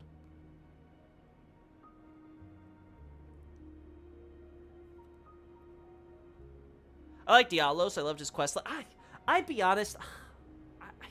I like his design, but of his armor, but I don't feel anything for a lot of the NPC quests in this game. But I would say that for most of the games. I've never really cared for the NPC quests that much. I appreciate them on an intellectual level, right, when you're doing, like, the lore analysis, but, like, as far as, like, me, like, playing the game and having an emotional connection to them, I don't really. Vike's also pretty cool. I don't know, I don't have a sense of Vike as a character. Vike's just sort of like a thing that exists out there for me. Maybe I'll watch like a Vati vid or something that he do. I'm sure he's covered Vike. Whoa. How am I not dead? Loki, best characters of each FromSoft games to you. For each one, Demon Souls. Ooh, that's between Astraea and Alant probably. I'll pick Alant because I really feel for his story overall. For Dark Souls 1, Nito, Seath, yeah, those two would probably be. Oh, Izalith. Actually, you know, Izalith takes the cake. I'm sorry. Like, if I had to pick a, like, there's so many Dark Souls 1 characters I love, but like Izalith, yeah, Izalith takes the cake easily. She wins. Dark Souls 2.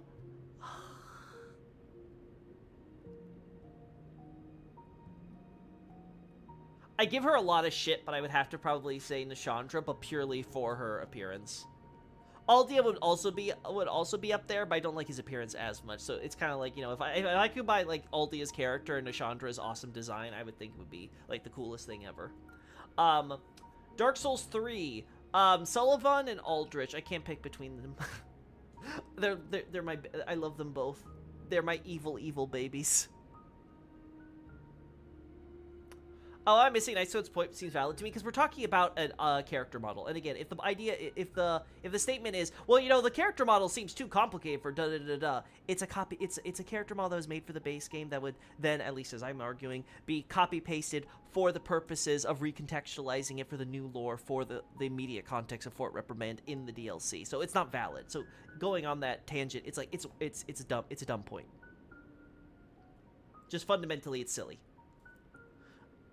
Dialos drops a Newman room at the end of his quest. I mean, that could be cool if you want to go with the idea he descends from Newman's or picked it, but he could also just have picked it up, right? Like, it doesn't mean much, like, say, if, like, someone Sigurd or Sigmar or whoever gives you a Titanite slab, right? So I don't know how important that is lore-wise.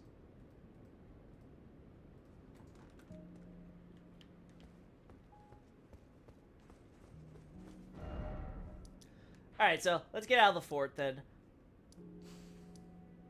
So yeah, let's go to village. Oh, fuck, I don't remember where the hell. Is it here? Yeah, this is underground, so this should be it.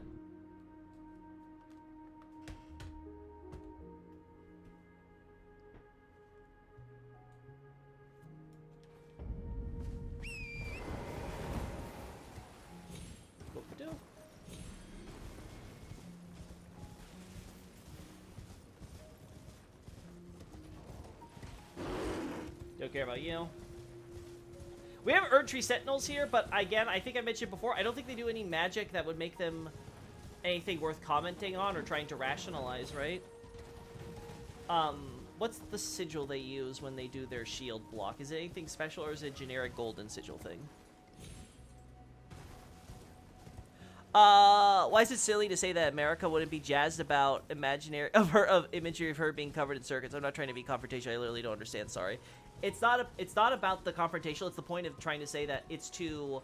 When we're talking about the idea of like, oh, it's too specific or it's too complicated or it's too complex or whatever. When we're talking about that with the model, that's just not fundamentally not relevant there.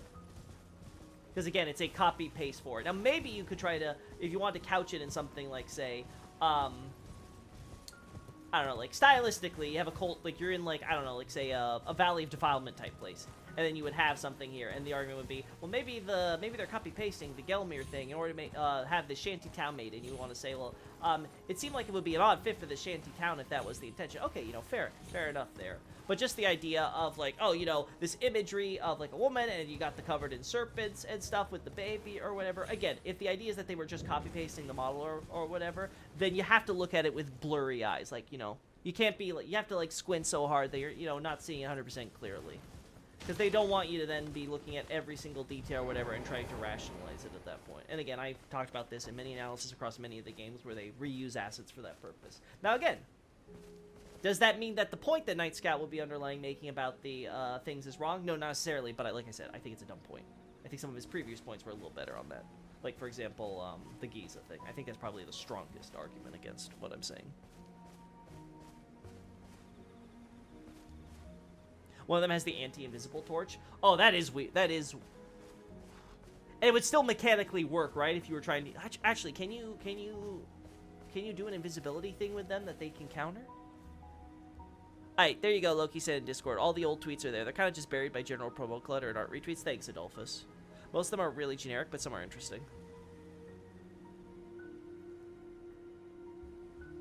Yeah, I can imagine, because they did the same thing with like Dark Souls and stuff. Every now and then they came out with a tweet that's usually very generic or not necessarily lore relevant. But again, at the very least, I want to try incorporating to Elden Ring if I see enough consistently insightful tweets. The Sentry's Torch one guards the Shaman Village. Shield guards the Finger Ruins. Do they guard separately? I thought they were kind of just like, you know, guarding the crossroads together. Or are they actually like, you know, set at their own spots? And they don't really move from those spots.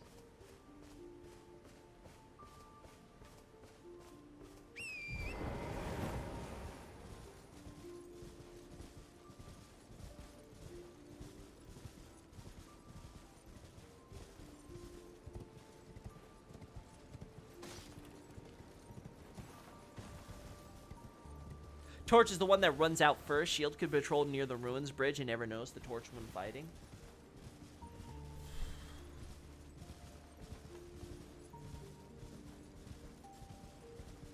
Man, I wish I didn't kill them now, because I'd want to try getting a shot of the Erdtree Sentinel before he triggers to run forward then, because I don't know if that's an aggro thing, or if that's like an event thing, where as soon as you come out, they're going to do that.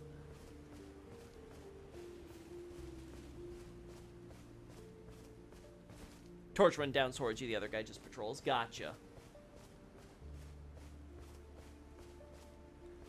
Torch also runs down from the slope leading to the Shaman Village. Okay, that definitely sounds like, yeah, they have their own specific areas. So even if they weren't necessarily assigned specifically to there, they're definitely coming from different spots and are like guarding those areas on their own accord at the very least. Okay, that makes sense. So then the question would be, is then the idea that is the actual use of that torch significant, or is it kind of, again, a product of the copy-pasting, and the important thing is just maybe the torch itself? Or is it not important at all?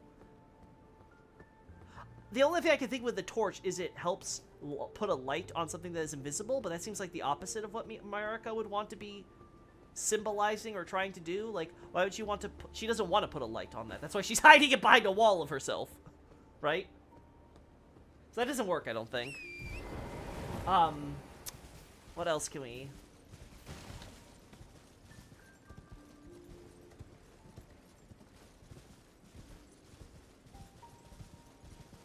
Sentry's Torch would help make sure nobody sneaks past to file the Shaman Village. That is true, but then that would imply that they 100% did make the torch, with that effect before we have the incident with Morgoth. Honestly, you know, the more we talk about this, the longer this stream goes on, the more it seems to be going into, oh, this thing that we were familiar with, turns out it was actually created by someone else a lot earlier than you think. God, it's the choir and the research hall all over again. Miyazaki, he just can't help himself. Okay, that's just a rock.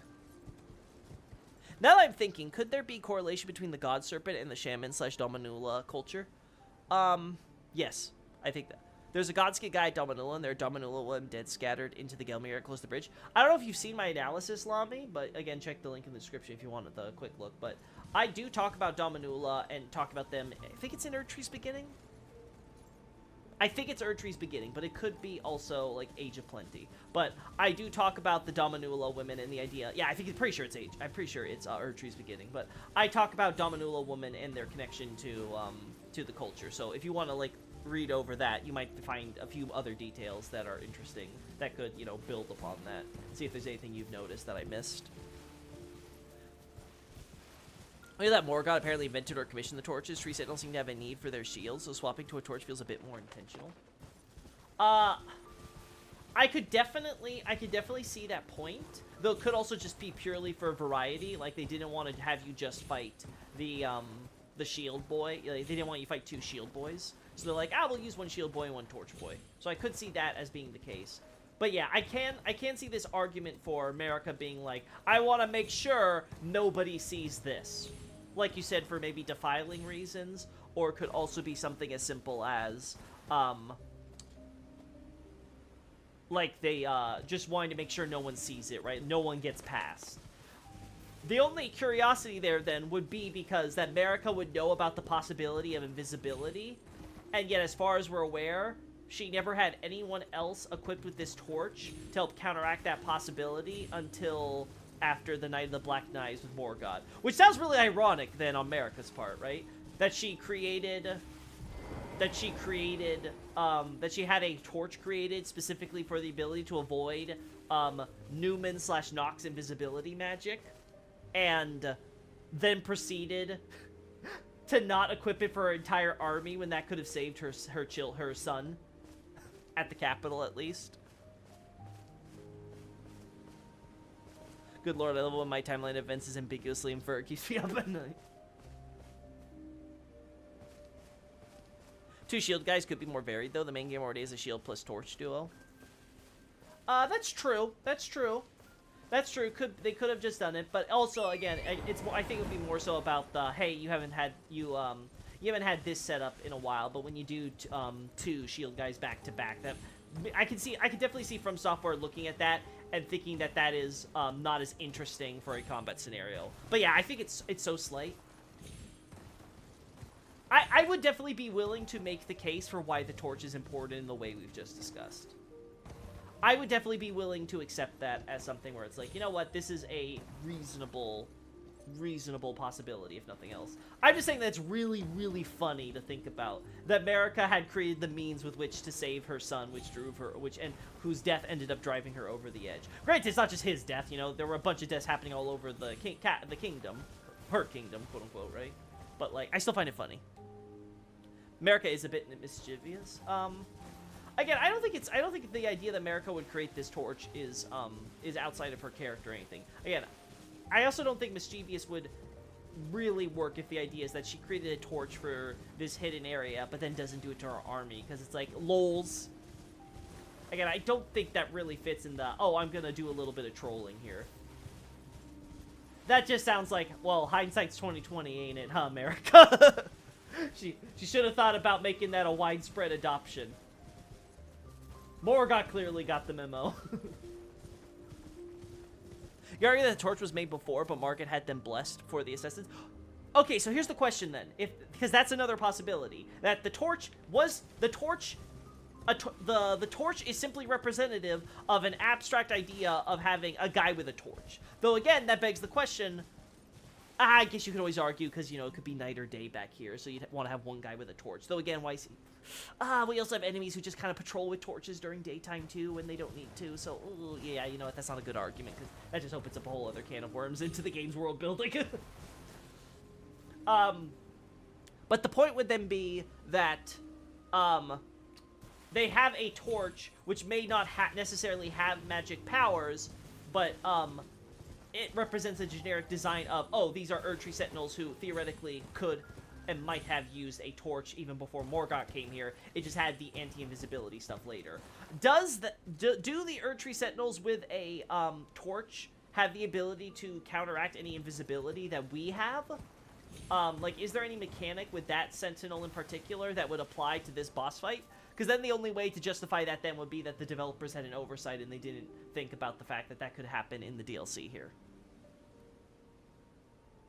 Sentry's torches have split holy damage. They were probably made with the blessing. That's true. Though you could always make the case that the holy blessing wasn't necessarily applied. But I would agree with you. If you're applying the holy blessing, why not the anti-invisibility stuff too? He's also hanging out in a place that's constantly glowing while holding a torch. Yep. Yep. Again, I think the best justification for it, if it doesn't have any powers, would just be that they wanted it for variety, and the fact that it's guarding the Shaman village isn't necessarily important.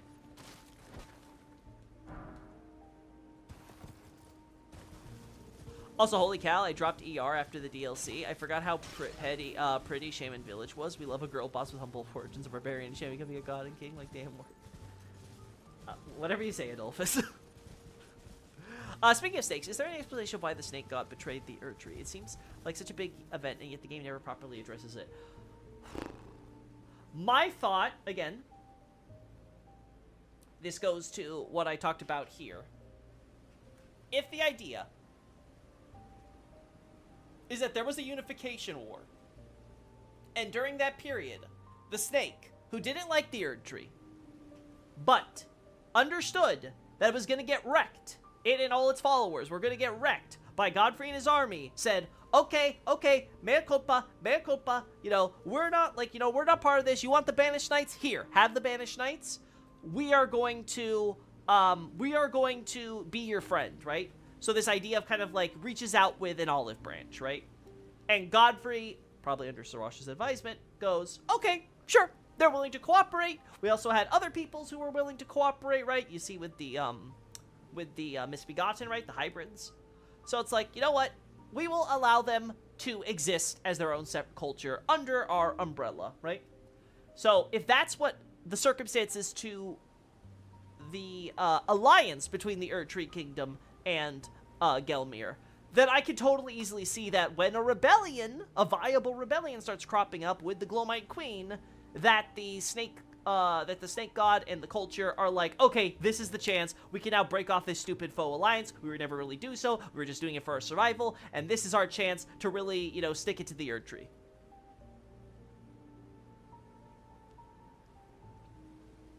She did when they allied with the Glowmite Queen. Yeah, that would be again, God Hunts and Serpent Rebellion. That would be the best. That seems to be the scenario where they complement each other the most. So you have this idea where the alliance was done out of necessity, and so the rebellion was done at first opportunity, right? If that makes sense. So I think the motive with the Serpent God would then be simple in that case. Do you think the Abyssal Serpent might have had grace once America took it away over at cursing Mesmer? Probably he's not said snake. Okay, if assuming that Mesmer and the snake are two separate entities, and the snake somehow got into Mesmer either as he was born or someone by America afterward, right? I could see an argument to be made that the serpent had grace, yes. I feel, though, based on what we see in the boss fight, I still feel it's more likely that the serpent just has that core abyssal nature that Mesmer was born with. Whether or not it had the blessing or grace or whatever was something separate and became infused into him, or it was born as an embodiment of that abyss with him. I still think that makes the most sense. JP doesn't imply he had grace. He is a demigod who has the same holy resistance as the others, though, right? Or is he actually exceptional in that regard? And I guess when we're talking about grace, I guess the question would be, is he not blessed with gold by his lineage? Serpent faction was tolerated until it was no longer tenable. Kind of. The thing is, we see that the Serpent, like, they haven't destroyed the Serpent faction. They're still trying to keep it alive. If I had to, well, not, like, you know, not the actual religion or anything like that, you know, but the peoples and stuff there, right? Like, there's the Inquisitions, but it's not, like, full scale, let's just, genocide, salt. Like, they could pull a Mesmer and just genocide them all, and they're not doing it. And that becomes more justifiable when we consider that America has her biases and stuff, right? Obviously, her culture all comes from State God. So, if it all descends from there and spreads out, and her village was part of that larger regional community there, when the Realm of Shadow was still part of Altus, or the Northern Realm of, the Shadow Altus was part of Altus, I should say. He only has holy resistance in Phase 1, though he still counted as a demigod when killed by the text. Yeah, so based on those two factoids alone, I would assume that he definitely has. I don't know if you would call it grace in the same case as, like, his actually his eye that isn't the seal is red, right? So I don't know if he necessarily had the grace of gold in his eyes then. Yeah, he definitely had gold though by virtue of his birth though. That's guaranteed. The question then is just like the abyss part, which is what gets me.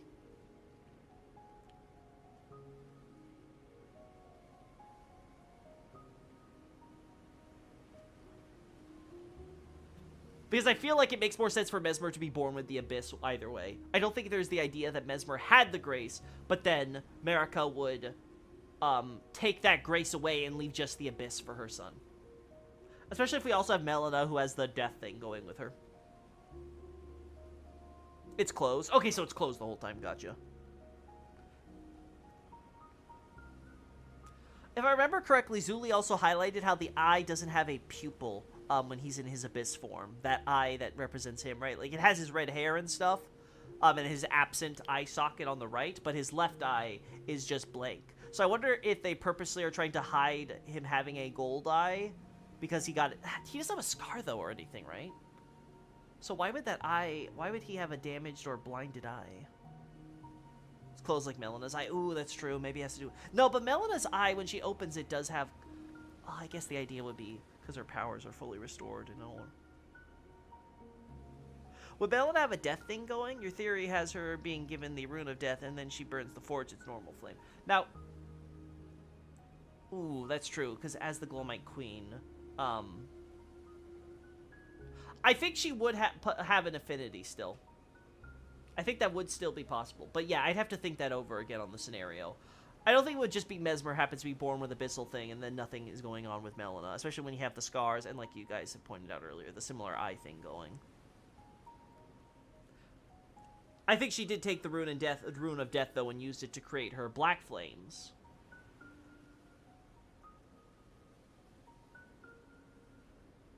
Because then the Rune of Death has to get sealed after Malakath kills her, which would directly imply, and obviously the Black Flame and the Shia swords and all the sword that she uses to conjure it all up, all that stuff gets severely weakened by the sealing of Destined Death right after the murder, so.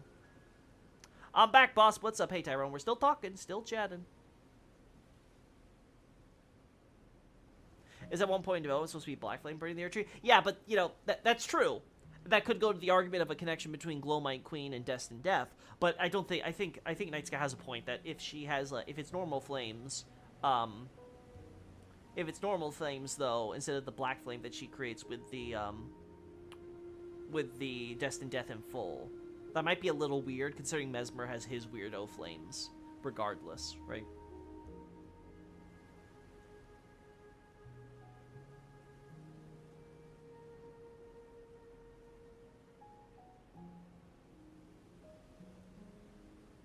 Yeah, that's true. Though, granted, you could always argue that Melina's is because the the smoldering butterflies represent her when we see her last. So, I guess the question would be: does Melina, as a spirit, fundamentally change the type of thing that's going on with her in the fire? Because she's being burned into the giants thing, and we don't see her actually use flames herself, right? I don't think she ever uses her own fire magic. She just uses the fires from the forge to burn herself. So that could be playing a role. Yeah, I had to think about that, whether or not Melina always had the black flames and she just used Destined Death to amplify it. Because the black flames exist regardless, right? Even when Destined Death is sealed, they still exist and can be conjured up. So it's clearly just a power. So I could see it being a power that Melina is born with. But yeah, I have to think that one more. Melina does project fire onto the Erd tree itself when she starts to burn. Yeah, but the problem is, again, this is as she's burning in the forge. So you could just argue it's the forge's flame. I guess the question would be, what is the cosmological significance of a maiden, a finger maiden, burning herself?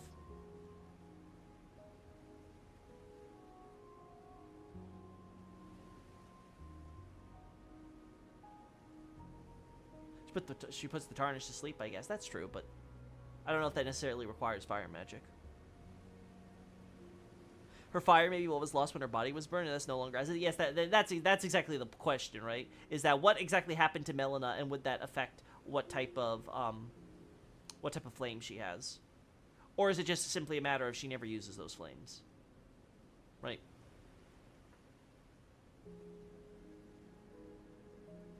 Moldering butterflies might have originated Melina's birth too, not her being a soul. I don't know about that, because the way I see it with the butterflies, they seem to just spawn off of fire. I'm not sure if all the butterflies necessarily are spawns, because we know with Melania it is. I don't know. I don't think that would be the case with Mikola. At the very, we see it associated more so with water than with Mikola. I also can't see it with actually, do the Fireflies come from Mesmer's thing, or are they just burned by Mesmer's flame?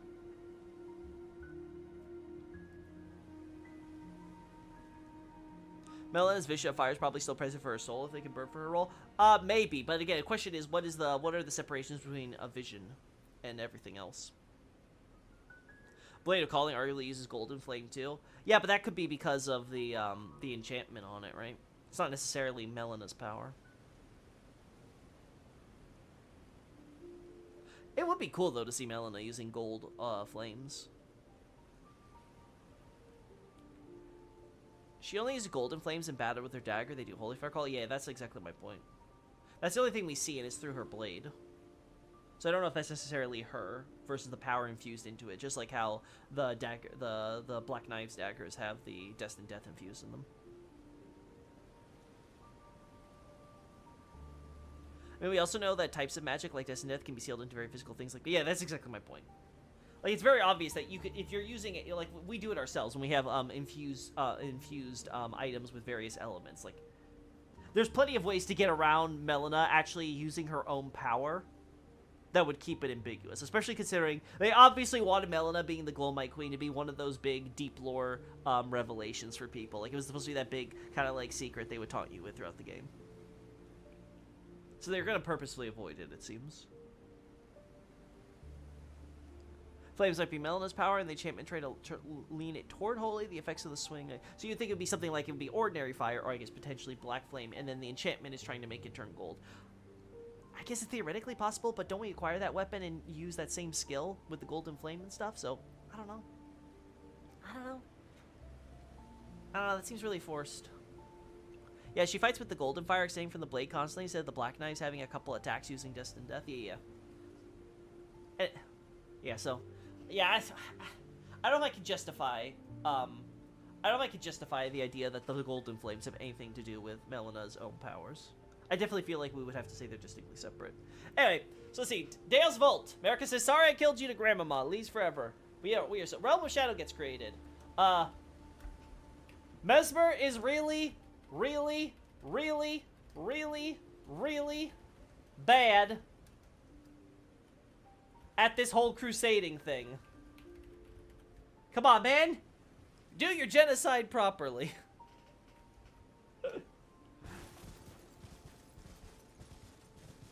Oh, actually, we can add this too.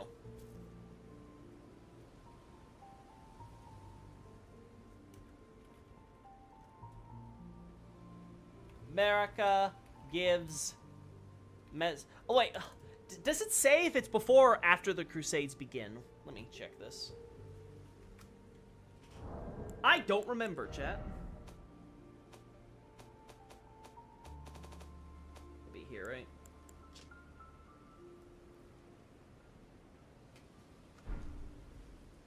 It could be before. It could totally be before.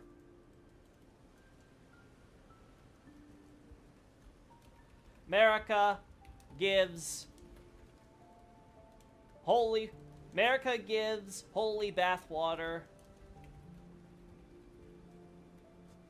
We gotta clarify, this is very important. Her holy bathwater to Mesmer plus army. Then the Daleswold. This area is so beautiful. How old do you think Redheaded is and why? I talked about this earlier in the stream, Tyrone, but so to keep it short, I would say that I think he's born somewhere in this period, most likely. And then he shows up. Then he first gets to his first taste of battle showing up here in the Weird Wars.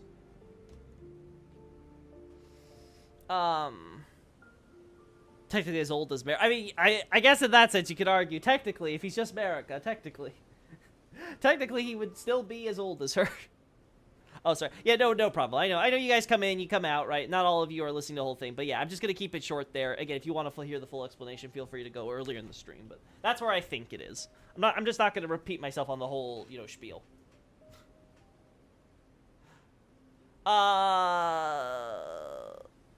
The AOW, Blade of Gold, also says the knife is charged with golden flames for the attack. Yep. Yeah, that's why I think the golden flames are probably separate. Anyway, so we can add, that is definitely being something that has to occur beforehand, right? The big question would be these churches, for me. This would be where because the churches in the base game very clearly correlate to locations America would be, likely is to be, makes sense to be. Same with Radigan. So that all lines up, right? These, though, I'm not so sure. Because obviously there's this big focus on the idea of, oh, the Erd Tree's not here. Here's an image of the Erd Tree to remind you this is what you're fighting for. I could see the same thing happening with America, where they're building churches with America's statue around places that America never necessarily was, because that's the point. They're trying to make it where in places where America's absent, she has a presence for them to be able to find solace in, right? And it looks like they probably, most likely, I would assume, we're trying, where is it? Here. We're trying to do that here, probably? I'm still not entirely sure whether or not we should be taking this as them just reusing the assets, and this isn't actually America Church, or this is just America Church they never got to putting the statue up on because it was abandoned by that point. That's not what I want. Here we go. Let's get to ×5 speed again. America's bathwater, these notes. We have to be very accurate with this lore, Adolphus. Very, very important. Like this is the same, right? It still uses the stuff we see in Langdell in places. Time for me to sleep. Good continuation. It's been nice to chat with you all. Yeah, good to have you here, Lami. Again, guys, give us some good love to Lami. Done some great stuff for this community as well. Always happy to have you here. AOEW says Golden Flames, but the knife itself says that Melina's power is still apparent in such... Oh, okay. In that case, Night Scout, then yeah, that would change the calculus. Then there's a good argument to be had that, yeah, that would have to be either those are Melina's flames that are infused in there, or, like you said, some holy effect could be mixed in with there.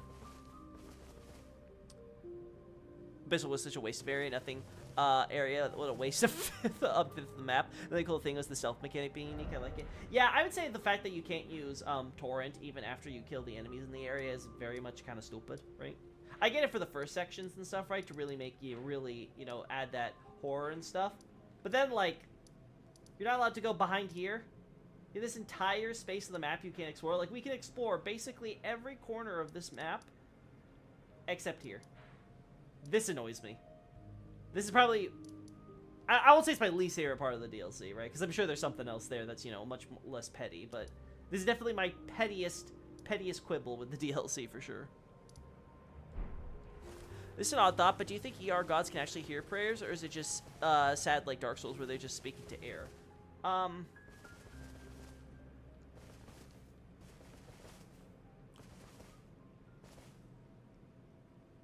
They're able to invoke the power from them, but I don't know how much that is because the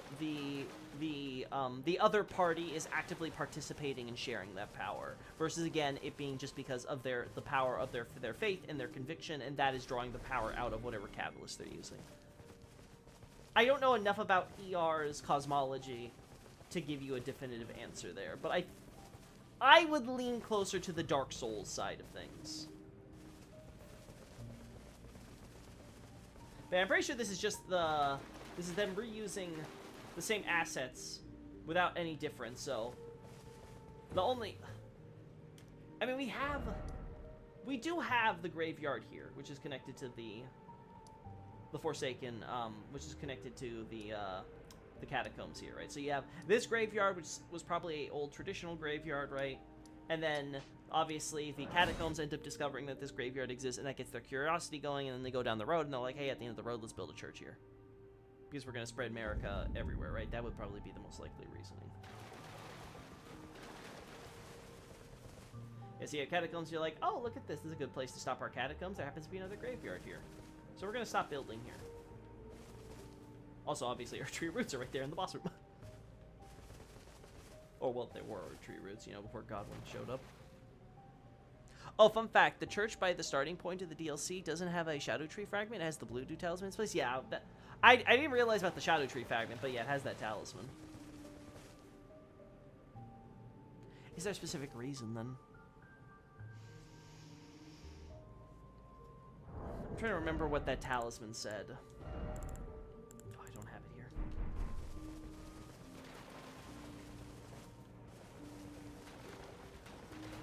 Yeah, this is clearly not... I don't think this is America architecture. I don't recall that, though. You guys also want me to look at the flowers, right? So, let's look at the sword chest option.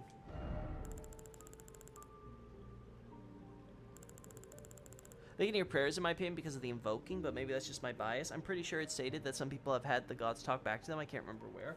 I don't recall that personally, Tyrone, but if that is there, then obviously that would give us the answer. But I can't recall that for sure.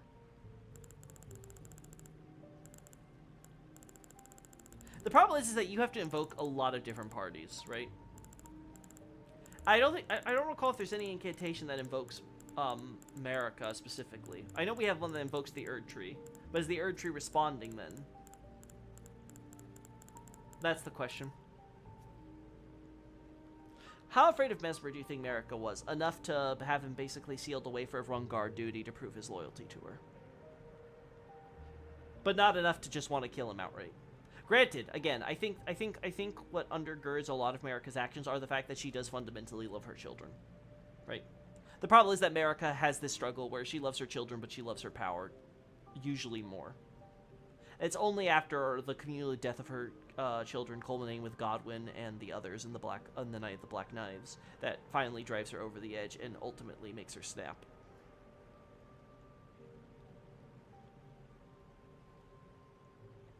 Hello, Giovanni. Welcome to the chat with all your emotes. I think of one of Moog's items describes the formless mother whispering to him, but the item might have been saying that metaphorically.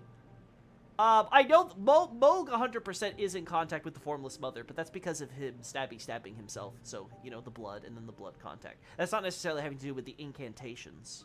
Because the incantations or prayers, right, that invoke the gods or, you know, the Erd Tree or whatever, like, divine entity, that is the subject of their, of the recitation, is not necessarily responding in that context. They do communicate with mortals, for sure, but not necessarily through incantations would be the question. It's the Church of Benediction with the Blessed Dew. Yeah, obviously the Church of the Blessed is the Blessed Dew Talisman, but I'm trying to think if there's anything in the description that would clarify why. So let's look at that right now.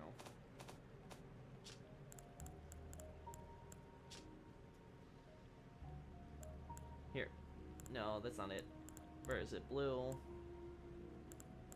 Here it is. What's that? No, it becomes the same thing, huh? Hey, Boltoy, welcome in here. You're the reason this stream's happening, Boltoy. Darn you and your casual questions. Let's see. Yeah, I'm trying to think. The only thing that comes to mind is that this is the church at this is the farthest church, right? Yeah, because this one's closer. Like, this would be the church at the farthest that they have control, that Mesmer's people really go. Like, all we see are, like, the golems and people. We don't see soldiers or anything in any of these areas, right? Actually, no, we do see... Oh, but that was a sleep pot, right, that the troll throws? So, yeah, that could be just Miquela's little friend. I'm sorry.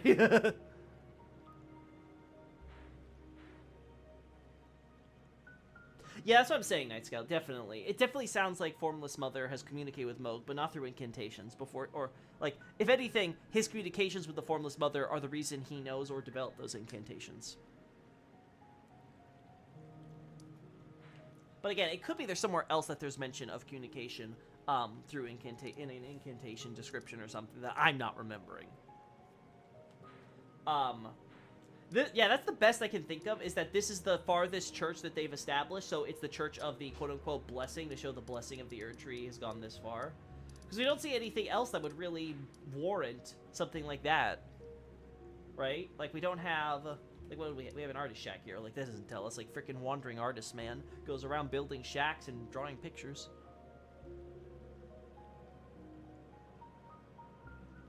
Yeah, I'm not forgetting the flower motif. Well, I'm curious where you want me to go for the other version in Langdell, but maybe I'll recognize it as soon as I see it. Praying to America is like hoping a celebrity will like your tweet. It probably won't ever happen, but when it does, that's all they'll talk about. Fair Mother America, Lamau. I mean, that's what happens with the one guy, right? The Crusader boy. Like, yeah, he's absolutely convinced that America is answered his calls depending on how you handle his quest, right? Like, the entire point is that they're trying to convince all the Mesmer's army are trying to convince themselves that America does, in fact, care. She hasn't abandoned them here. You know, their long time here, you know, it's all part of the plan, right? It's all about keeping morale up. And that definitely seems to change when Miquela shows up and starts telling Mesmer about what's going on outside with the Tarnished and the Shattering and everything. That's probably where we start seeing, like, you know, rumor leak out to the army and they start destroying America's statues or because they're like, fuck, we have been abandoned. Well, others are obviously in denial and are being like, no, no, no, no! Keep the faith! Queeline will simp if he gets an Iris of Grace, but he's also potentially delusional at that point due to his injuries. I mean, yeah, he's probably delusional in general, but yeah. Do you have any idea why Gaius was sent here? Apparently so much later, the start of the Crusade. Two options I can think of. Either A, he goes there of his own accord, or B, because he's a filthy stinking silver, he maybe somehow finds a way to escape here. But yeah, I'm not entirely sure on Gaius, because I'll be honest, I'm as stumped as all of you about what the Gaia thing's all about. Like, my assumption about Gaia would be it's this, Albinoric here, right? But the problem is they don't give this Albinoric anything to really make you think that she knows gravity magic.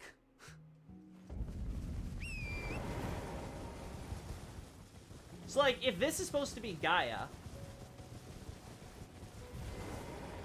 right?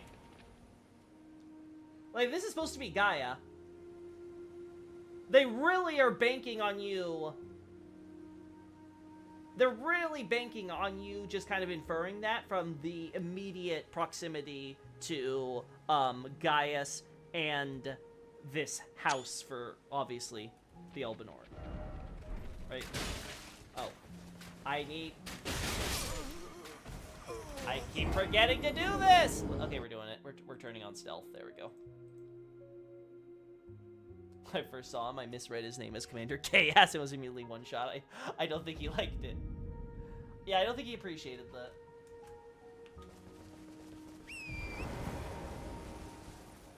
Yeah, okay.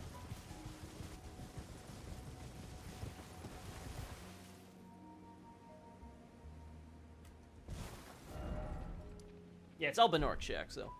That's the only thing I can think of for Gaius. Again, I would... If this is supposed to be, Gaia, though, I definitely do wish they gave her something. Like, it doesn't have to be much. Just have one... Give her, like, one...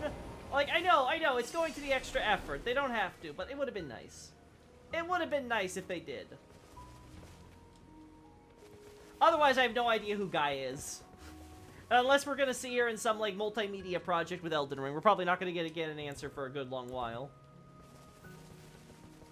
She got the pants. She's got the pants in this house, even if it's burned down. In my opinion, Gaius' stuff implies that a few soldiers were sent to the land of Shadow after the initial war was done to help purge remaining Hornset pockets and train Mesmer's troops. Yeah, I can definitely see that. But the question is, why? Was this because of Radon? Was this something Radon's doing as the general? Like, he's general of, like, you know, presumably the Erdtree army. If not just his army, then maybe he contributes to the army as a whole. And if so, is it something like, oh, we have this Crusader army over there, and they haven't been checked up on a while. Hey, mother, father, can I, like, you know, send some of my guys in there to help out? That would probably be the simplest explanation to, like, you know, officiate it, right? Because otherwise, I don't know how the hell he's getting in there without Marika's, you know, express permission, right? The boar! She's the boar! Wait, you think Gaius is the boar? Oh my... No, because... Wait, sorry, not Gaius, but Gaia. You think Gaia is the boar? Ooh. Ooh! Does the boar do any gravity stuff that we could separate from Gaius? Or from the same assembly line for artificial beings? Gaia's name sounds similar to Gaius' one. Perhaps he was a sister of his. We do, or from the same assembly line. Okay, yeah, I could see that. Gaia is written the same. It is written in JP the way you would write, you know, the Greek god Gaia, and obviously there's the way they spell it in the localization with the E, but there's also the other way that's like Gaius's name. So yes, it's very obvious that. Without, like, 100%, without a shadow of a doubt, they're obviously naming Gaia because of Gaius. Now, like, which came first? Was it Gaia is the reference for Gaius, or is Gaius the reference for Gaia? I don't know. I don't know which one would be more relevant, per se. And we do find a trapped red mane, so perchance, like, there's definitely red manes and stuff, so, like, you have Gaius, you have red mane, like, you have a lot of things to tell you that they're definitely got in here. The question is, with how much later this is happening in the timeline, why? I think the scenario that Night Scout was, you know, mentioning in passing is probably the best one if we're going with the, if we're acting under the assumption that there is no way to get to the Land of Shadow for your random ordinary soldier without Marika. Like, there was no way that Gaius would be able to do it without having Marika, you know, handle it for him. Or no practical way, I should say, right? Like, you could theoretically come up with something, I'm sure. I think Remains do a Warcry buff like Mesmer soldiers do, so they might have trained together. The Warcry buff, though, is associated with the barbarians and stuff, so I think that just goes with the axes and things. Like, you see that with Godfrey and stuff in general. So I don't think it's necessarily a Radon thing. I think it's more of a, Godfrey fanatics, that are joining Mesmer's army type thing. Marika generally loving her children is pretty much agreed upon by everyone in the community, but I don't see it. How do you think it would change things for you if she wasn't a loving mother? I think she would be the biggest idiot then, because she does a lot of stupid shit then. The way she behaves and does things with her children and seemingly constantly work with, when the simple answer would be, then just kill your kids. Again, again, she wants to be the eternal queen. There's no succession thing, right? There's no legacy that Marika needs to be concerned with children or whatever. So any action that she's taking that isn't just leading to the straight up murder of the children the moment they cause her any trouble whatsoever. Like, again, compare the behavior Marika has with the Glowmite Queen to much later, when we now have more of her children becoming Empyreans, like Rodney, like Melania, like Mikola and stuff. And she tries to instead work within the system there. Now she has more knowledge about how the Golden Order and stuff works. She understands more about why this stuff is happening and all this stuff. She recognizes that she's not really going to be able to avoid it or whatever, so she's trying to at least work within the system. Maybe she plans to undermine it ultimately still. But again, she's clearly now being like, listen, before my kids do pull a Glowmite Queen, I'm going to try to get on top of this and control it. When if the idea was she doesn't really care about her kids, right? Like, why not just kill them then? What's the point? Like, you could justify her just having them around or whatever if they're not doing a thing now. But, like, now if they're any threat, like, why isn't she murdered them, right? So again, yeah, I think even if you go ignore like any evidence that would show America genuinely loved her children, I think just going with the assumption of, oh, America, what if America actually didn't love her kids? Oh, then I think a lot of what she does is stupid. Straight up.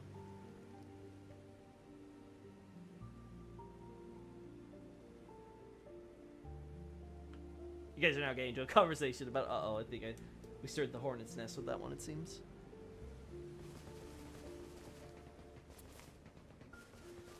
Yeah, so we have Gaius and Gaius. Again, this goes back to, did any of you guys mention, let me scroll up in case I missed it, but did any of you guys talk about the boar and see if it flies, I think? Oh, okay, the boar does do stuff with him, but I don't think you could separate them. Again, the question would be, is the boar doing the gravity magic separate from Gaius, or is Gaius always the one responsible for what the boar is doing?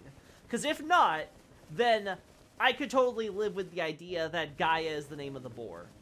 I'd actually be okay with that. That would probably be, like, the best. That'd be the best explanation. It'd be kind of like a Leonard situation, where Leonard's name isn't mentioned in-game, and maybe isn't canonical, but it was definitely a thing when they were created the model internally. I don't think the boar can be separated as a model, though, with an internal name, though. It's literally just Gaius. And I don't think I think people would have mentioned if there was a name like, oh, Gaius and Gaia. Right? The boar has, at the very least, been trained to do gravity stuff with its master. Exactly, that's true.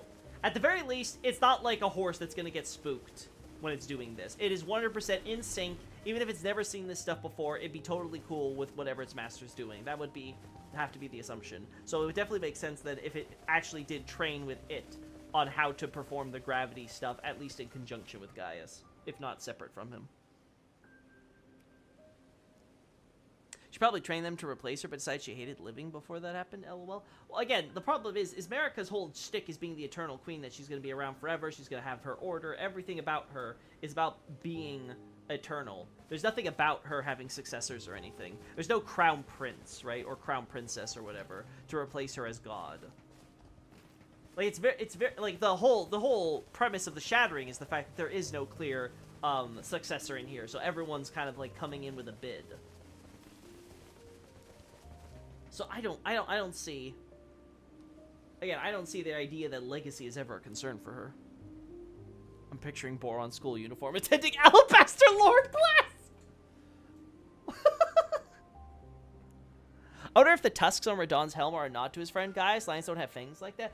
They're called lion fangs, I think, in elsewhere. So I think they're, I think it's just the creativity of the artist's design.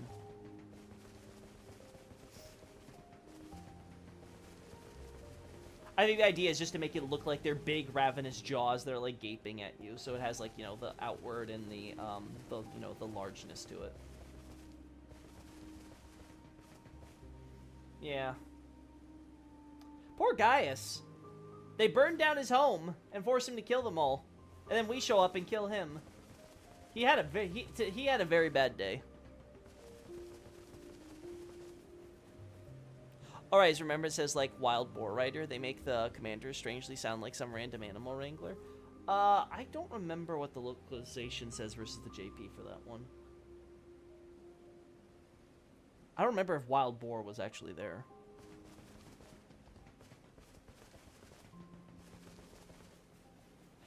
His internal name is something like just Boar_Rider. Uh-huh. I don't recall the boar starting its own gravity attack, just coordinating with Gaius. Yeah, that'd be the bigger question, is, because I know it does, like, the spinny flying attacks and stuff like that. Right? Kind of like how Radahn does those. But, again, is that just Gaius, and because he's connected here with the boar is just coming along for the ride? Or is that something that both, again, like, he and the boar both learn the gravity magic in conjunction with each other? So even if, like, Gaius is the one who's initiating, like, they're both doing it or cooperating together, right? So they both quote-unquote studied it. I guess the question would be, how smart is the boar? Does it have the potential to quote-unquote study gravity sorcery? Right? Does it have the mental capability for that? You know, Is it a Sith?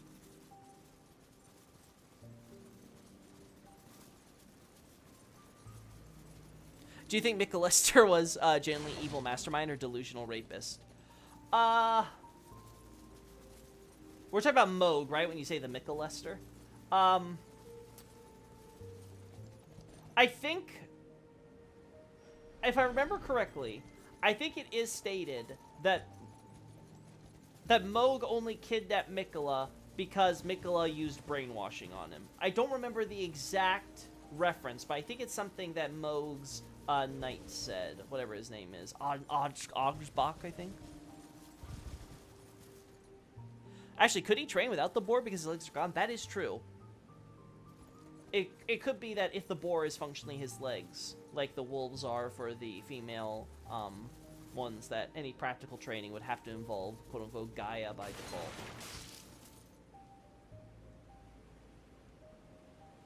Some red main stuff is shaped like a lion's fang, but it's not the shape of Radahn's tusks have. I mean, if we're talking about teeth or whatever, I think it works fine. But I'll have to look back at it then just to be doubly sure. Maybe there is, like, it's just that much of a disparity. What do you think about Ansbach's philosophy? I think there's something respectable and very knightly about it, right? Yeah, my lord is gone, and all that stuff. But, you know, he he maybe did a lot of bad stuff with or without under, brainwashing influence or whatever, right? Because, let's be honest, I don't think you can say that everything Moog did was just because of Mikola, right? Like, I think he was doing some screwed up stuff anyway. But I think it is completely fair to be like, you know what, he deserves his rest, and so, you know what, I'm going to make sure he gets it, and, those who would, manipulate and desecrate his corpse like this, I think that's respectable.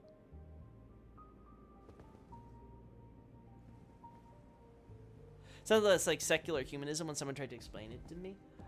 Again, I don't get too deep into the philosophy stuff with this game, at least at the level that I'm at, so if there's like something more that he's saying there or getting into the weeds about, I can then maybe have a talk about that. But like Elden Ring is its own world and universe, so I'm not going to complain about like what philosophies some characters might ascribe to within the confines of its world building.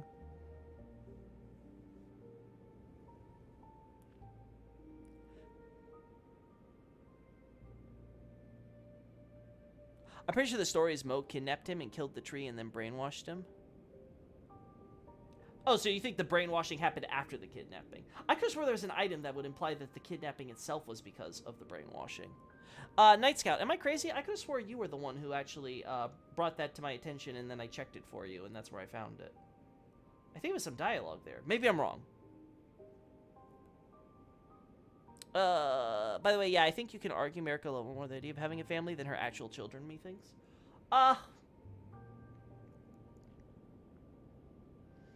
Again, this gets into the weed of what it means, like, where do you draw the line on what is love and loving someone or thing like that, because obviously it's dealing with personal emotions and things like that. I get the same question of, did Gwyn love his kids? I would probably side on the thing of yes, but, he also loved power, and he loved, there's a lot of other things that get wrapped up with your children, right? I don't know if I'd say that... The thing is that, again, when we go back to when we have to keep in mind, the whole reason that Marika snaps is the death of her children, including Godwyn, in the Night of the Black Knives. Like, this is what drives her over the edge. If that isn't because she has some emotional attachment to it, approaching love, in the same way that you might see a mother become hysterical during the funeral of her own children or whatever when she attends or something like that. Again, I'm not trying to pigeonhole parents or anything, but like that's not something you could very easily imagine happening with your generic parent, right? I don't know how else you could characterize that. I don't know if that's something you could just say, well, she liked the idea of having a family, right? And that's what really bugged her. It's like, and then she throws everything away because of that? If that's the idea, then she could have just had more kids. Again, she's got plenty of time if she wants to be eternal. This is the item that implies him being removed from the tree killed it. That is true, but I'm talking about, like, specifically the brainwashing aspect. Because I think that's in the DLC. At least something that comments on it. A ghost in the concentrated snowfield insults Moog and demands Mikkola's return. This seems to imply the induction wasn't Mikkola's plan. Otherwise, he could be told or charmed. Again, here's the problem. Mikkola's plan isn't necessarily... The thing with this is that Mikkola's plan isn't necessarily being told to everybody else. So if Mikkola... Especially considering what we learn is essentially that Mikkola basically abandons his whole... his entire project with Trina and everything having to do with the dreamscape and all that. Like, he basically... That gets trashed and like, shot out into space. Right? That's in the stratosphere already. So, the idea that, oh, all of Mikkola's servants and stuff demand that they give Mikkola back. But Mikkola himself actually orchestrated his whole kidnapping, and he's actually totally cool and okay with it. He just didn't tell them. Because he doesn't care about them anymore. Like, they're not important to him right now. He's got more important things to do with getting Moog and Radon, you know, after sending Melania out to go get Radon or whatever, and then Moog conveniently shows up because he, like, I don't know, said brainwashing dreams or whatever. I can't remember what the text said specifically on this front. But basically has Moog, then, so that way Moog will come in and kidnap him just in time for this, and then he's gonna wait until, I guess, until one of his dedicated, obsessive followers kills Moog. Obviously, we do it instead. And then, between, that and him going into the realm of shadow while he's in Moog's custody, doing his own thing, he's going to have everything set up for his plans with Radon or whatever involving the Gate of Divinity, right? So I'm not sure if anything involving his followers, unless it's something that we can expressly tie directly to being related to Mikkola's own thinking.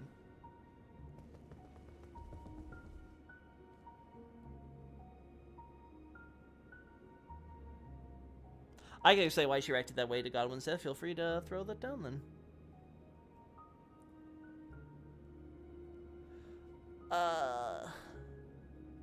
If Mikkola could charm Moog from across the lands between, he could probably charm his own followers in his home city, sit tight, and not react to Moog. Yeah, but why? Again, like, the whole project is trashed. And they're just kind of waiting around sitting for Mikkola to come back anyway. Like, what's it matter? Again, how does charming them do anything of significance that would be better than what we already see with Mikkola's plans? Like, they don't affect anything. Like, they're not a factor.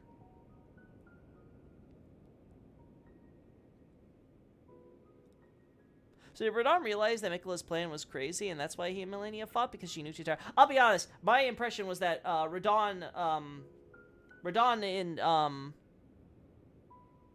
fought with Melania because they're in the Shattering, and they're all competing for it. And that's what Radon assumes, is that Melania is here because they're all competing for the throne, right? Like, she was there in the council with Morgoth's council and all that, all being like, oh yeah, I want to be God. No, I want to be God. No, Elden Lord. I want to be Elden Lord. I want to be Elden Lord. Right? Like, I want to marry my mom, right? And it's only, I think, probably when Melania spoke those words to him right before she released the rot, you know, about the promised consort, that he would have any inkling that that's actually not what she's here for. Granted, I don't think that means that he would have known about the whole Mikkola wants to marry you jazz per se either. I don't think he remembers the promise. I think it was just a silly childhood promise that's like, oh, you know, cute little baby Mikkola, you know, thinks I'm so admirable that he wants to marry me when he grows up. Like, sure, kid, sure, I'll marry you when you grow up, right? And like, Radon didn't realize that's when the monkey's paw curls.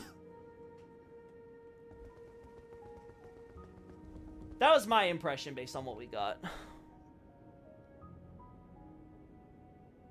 Also, Mikkola only, let's see, did I miss anything? If Mikkola could turn over, plus at the time, Mikkola seemed very invested in the Halig tree plan. Again, at the time, until the kidnapping, right? At that point, it seems like nothing about that seems to be his concern, right? And again, I believe it was you, Night Scout, who brought it up to me. There was text that seemed very clear on that front that, yeah, brainwashing was involved. But again, I could be misremembering, so... Maybe could be wrong there. Also, Mikkola only needed Moog's corpse. He could have just made Moog come to FIL and then die. Now, that I think is probably the fairest assessment if he could control Moog to that extent. The problem is, all we know about Mikkola's powers so far of brainwashing and stuff is that he was very good at making you love him. Now, if that manifests as, I love you so much, I'm going to take you, then yeah. Now, if the argument would be, like, he wanted Moog to come here to be the body, but then the kidnapping wasn't part of the plan, but he made it work into the plan, I could maybe see that. But again, I feel like there was a text that very specifically made it where even his abduction was something that was all planned. And again, it just might be a bad memory on my part. It's been at least a few months since I looked at that, whatever dialogue. I remember it being dialogue. I remember the opposite. Yeah, again, maybe it's just my memory.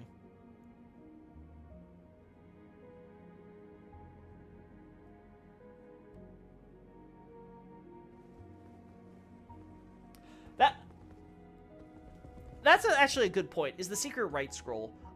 Is that something that was just written by, like, Mesmer people during their studies of the Rao ruins? Like, they're like, oh, there's always been, like, gates of divinity that have been made, right? And this is, like, something that can be done with them. Or are we supposed to take that as something like Marika had that data recorded because she used it previously?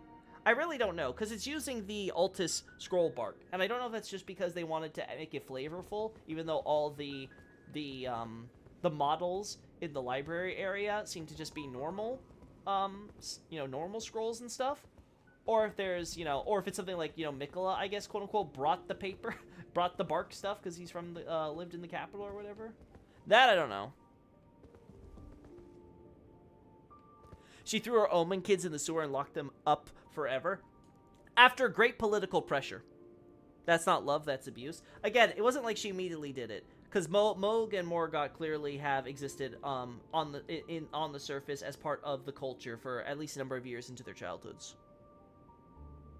There's a lot of kids who neglect their kids but know it's immoral to kill them. Again, if the alternative is I would either have to kill my kids or, like other royals of America's own family, throw them in the sewers so they can at the very least be able to survive, then yes. I think you can constitute that that is some form of love.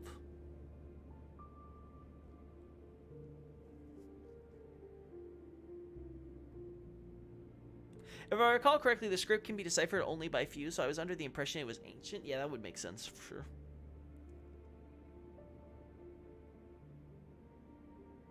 Also, Omen are not children, they're such these.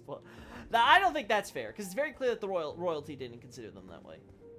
They were trying to keep their kids. Now, granted, whether that's because of hypocrisy, where they're like, no, you have to get rid of the children, but we're not getting rid of ours, because we love our kids, and we don't want to get rid of our kids, right? And then there's obviously the pushback, where it's like, hey, we all had to comply, why not you? And then there's, like, a crisis of regime there. They were very educated and well-trained. Also, Godfrey seemed to have a good relation with Morgoth from Little. Yeah, it's very clear. It's very clear that at least Godfrey, for sure. Again, you could always make the argument that Godfrey cared for his Omen kids, but Marika didn't. Also, you can't really get around the fact that obviously Morgoth and Moog know their own names, and obviously Godfrey knows their names and stuff. So unless the argument would have to be that they were left as babies, but he left the little name tags on them, so when they're growing up and they're surviving down in the sewers. Yeah, it makes more sense that these all the indicators point toward Morgoth and Moog having at least a brief, very brief, short childhood. Like if I had to put a cap on it, maybe 6, up to that age or whatever, where they're able to learn, be educated, not be like random wild children, monstrosities, totally inside the sewers. Mikola might not have known that Lord of Blood was a hyper-Omen blood elemental without the next... Okay, here's the problem with that, is that we know that with Trina and stuff, Mikola's able to go around and do stuff like with Radon's people or whatever and things like that. So it's like... And he's doing stuff as Trina even before that when he's part of the Halig tree and things like that. So it's like...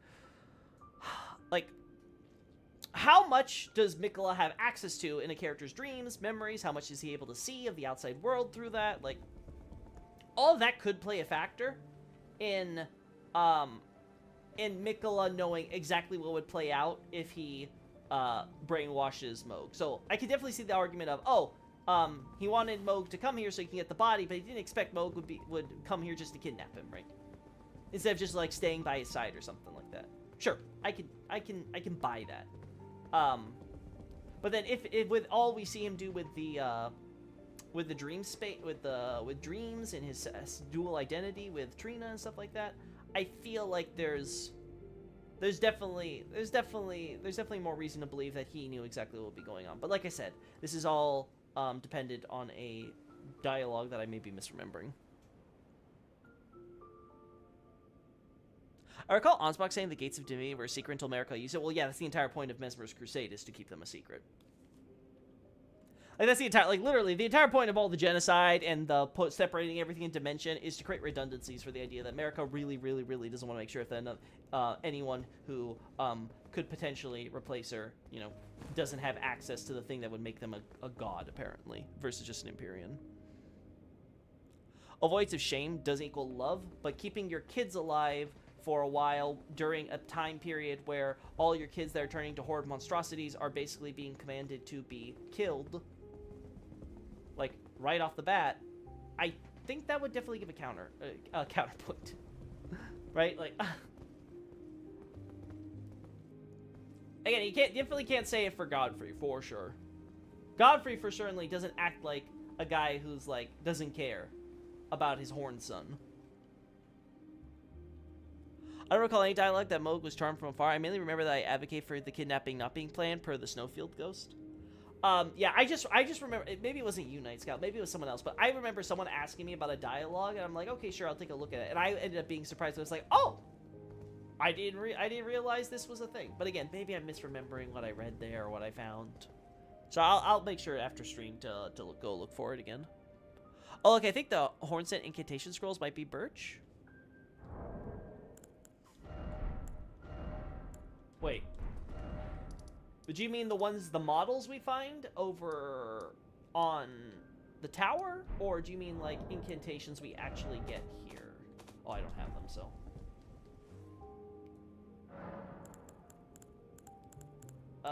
Memorize spell. I have a lot of spells in there. Sword chest.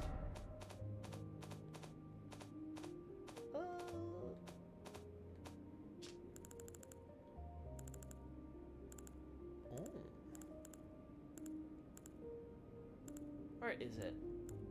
That's not Hornsent. Has to be down here then.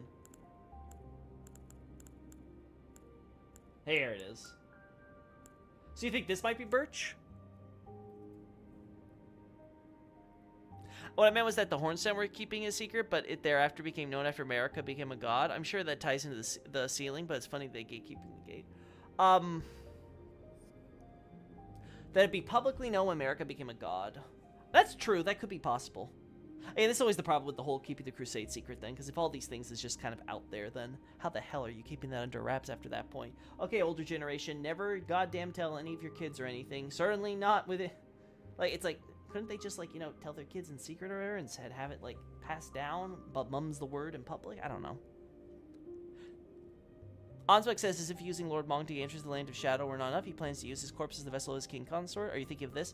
I don't remember if that was the one. Again, I'd have to go through all of Ansbach's or whoever's dialogue and make sure. Mikla still might have only thought the Moog plan after already being kidnapped. Really, yeah. I don't think that's a crazy thought. I'm just saying that I think that dialogue is the thing that would confirm that wasn't the case, and that it wasn't just convenient that Moog came right after Melania wasn't home. That it was all part of the plan. But again, I have to find that dialogue again.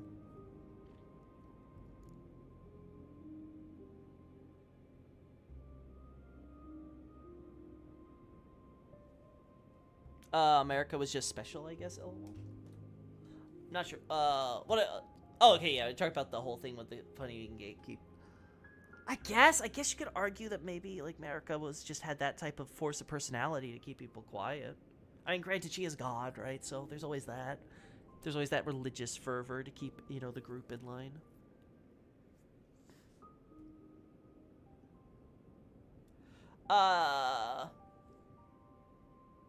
The Omen Baron can say clearly babies are tossing the Sooners in the Bears Domain, and Morgoth has a Baron. Yeah, because the Barons are used to represent that.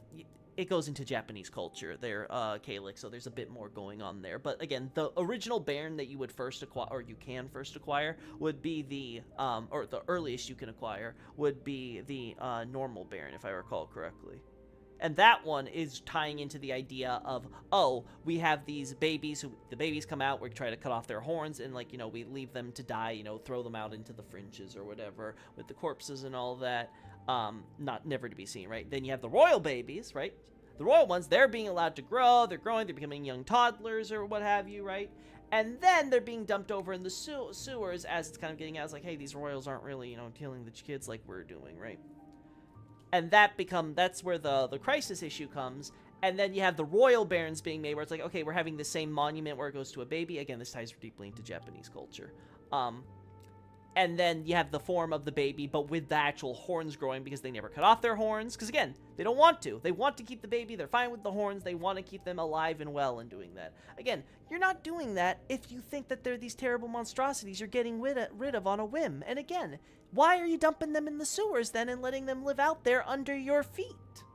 And then, again, the issue with jumping them at babies is then, well then, how the hell are Moog and Morgoth so normal and educated? Even some of the other what's the word? Other Omen we see, with how they're using weapons and things like that. Now, granted, you could always say that's copy-paste, you know, it's kind of like, why do every skeleton use a curved sword there? So I don't think that, you know, that's not a good piece. I won't say that's a good piece of evidence. I know, I lived in Japan and majored in Japanese. Oh, good, okay, so you're aware of that part at least. So you're aware of the symbolic connotations there, thank goodness. Cool to know. The whole crusade is a bit messy. I think everyone knew about it and just kept it under wraps. Otherwise, it's kind of weird entire landmass. Yeah, that's the only way to say it, because there's people who are alive who would know about the crusade. So the whole thing is that it's being kept a secret because the newer generations who would presumably be born aren't being told about it. That's the only real way to justify it. But the problem is that there's so many people that would know about it anyway that it's one of those things where it's like, it's this weird, awkward thing where, like, it's a secret, but to the majority of people? I don't know. In my opinion, Berica wanted to show some love to Morgoth and Moog. She'd have made the prison something other than a little shoddy sewer. I think that could be fair, but the question then would be where. Again, there's only so much space in Melina's tower. Right? You know, Melina gets the cramped room, right?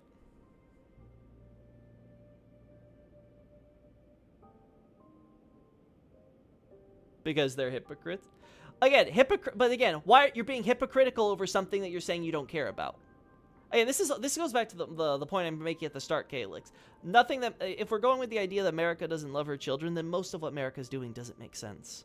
And the idea of, well, oh, you know, she's just a hypocrite. Really? Well, you have to have a hypocrite. A hypocrite has to have a reason for why they're being hypocritical.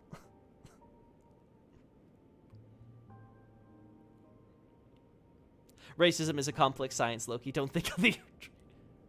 I don't know what you're talking about. It's a very, very simple science. If it's silver, it doesn't belong. Melina's tower. Yeah, just referring to, like, your little secret little cubby room where you get the blade of calling and stuff. Oh no, I know about the whole Tiananmen Square example there, Night Scout. But again, the idea would have to be that it's. I wouldn't call Tiananmen Square a secret. I would say it's taboo to talk about, right? And the younger generation wouldn't know it. But like again, until like it's like so far removed that all the people who were alive during Tiananmen Square and would witness it firsthand are dead. I don't know if I would really call it like this big secret. I don't know. It's weird to me looking at it at a macro level. Within the confines of like the people who are born afterwards and are not being told about it, right? Because they want to keep it secret from them, sure. But this idea that it's this big secret in general, that's where it's just kind of weird in my brain. I get exactly what Miyazaki and folks are going for. I'm just saying that it's weird to me.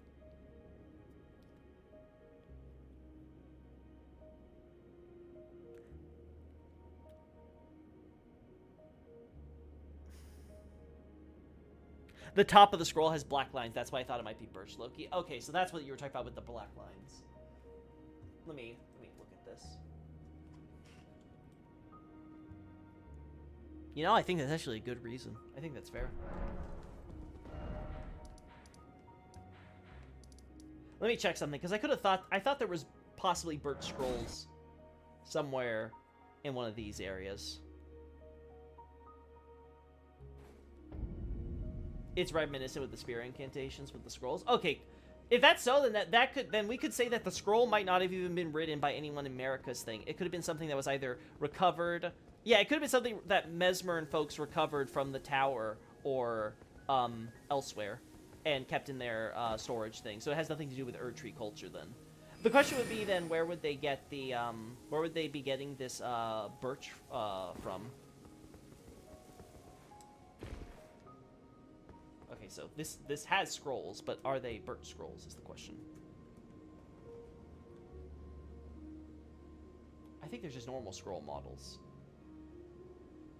Yeah, they're normal. Damn.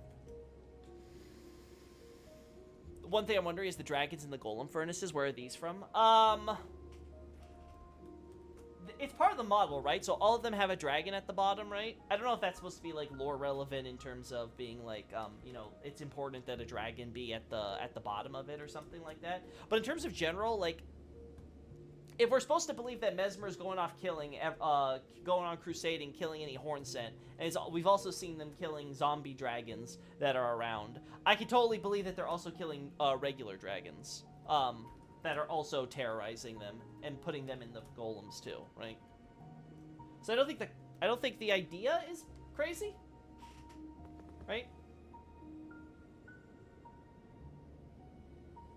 I have no idea where they get the bark. Yeah, that's where it gets. But then again, I say the same thing about the sand. Where the hell is all this sand pouring from? Like, let's just take an artistic license that sand has at least theoretically been pouring all this time since possibly even before the Crusades began or whatever, right? While they're being isolated by Mesmer or something.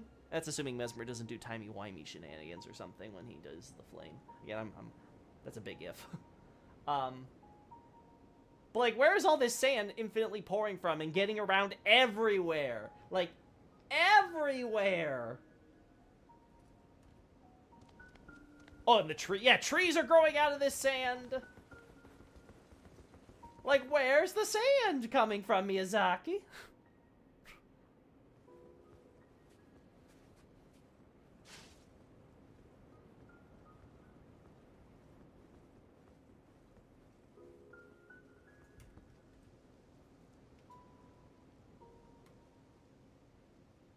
Or the Hornset Empire once reached Altus.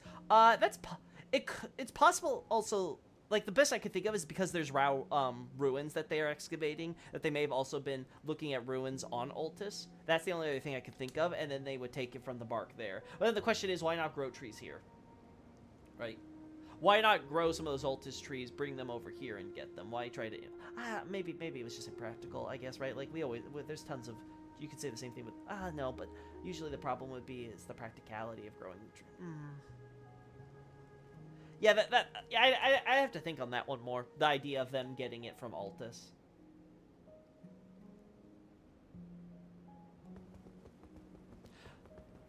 They might want holy bark from holy trees. So yeah, then maybe the idea is that it's after America establishes her yeah, you know what? That could be the explanation. America establishes her kingdom. They're in alliance with the...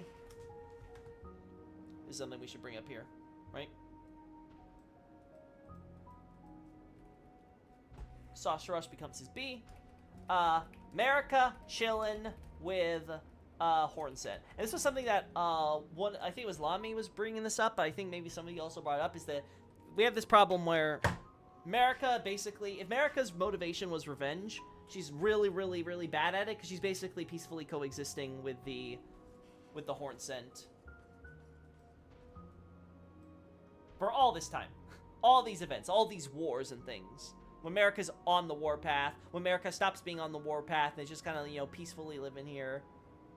It's not until here, when the Gate of Divinities are her primary concern, that she's suddenly like, you know what, I'm gonna go enact this vengeance thing now.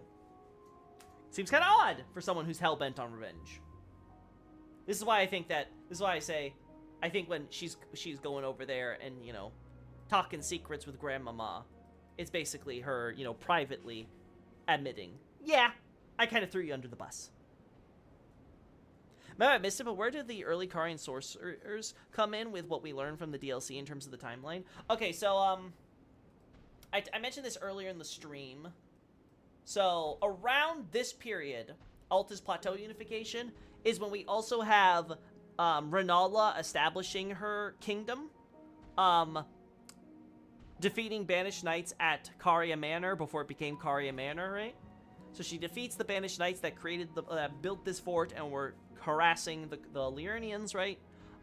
She unites the Liurnians and leads them with her knights, at least the earliest, not necessarily the knights as we're familiar with them now, but the first, when the concept of the Order of Carian Magic Knights gets established, right? The Enchanted Knights, I think, is what they're called in localization, right? So that is where I think we have the Carians coming into the picture here. And then afterwards, once all the unification is done, you have a bunch of banished knights, exile soldiers, etc. Before they're banished knights and exile soldiers who need to be banished and exiled. And so that's when we get the Limgrave Stormvale colony. Problem is that goes through Liurnia, and so that's where you have relations between the Liurnians, led by now the Carians, and the Erdtree Kingdom, led by Marika, coming together in this kind of, I wouldn't necessarily call it alliance, but they're having friendly diplomatic relations, right? And basically, Renala is allowing the Conga Line of Shame to happen through her territory so they can build the Stormvale Castle out on the fringes, right? So that's all that. Then, when this crusade is happening, so it's still early. They're still, the Carians are still working out their enchanted knight sorcery shtick and all that, right? They're still developing. They haven't reached final form, which will be probably Liurnian Wars here, right?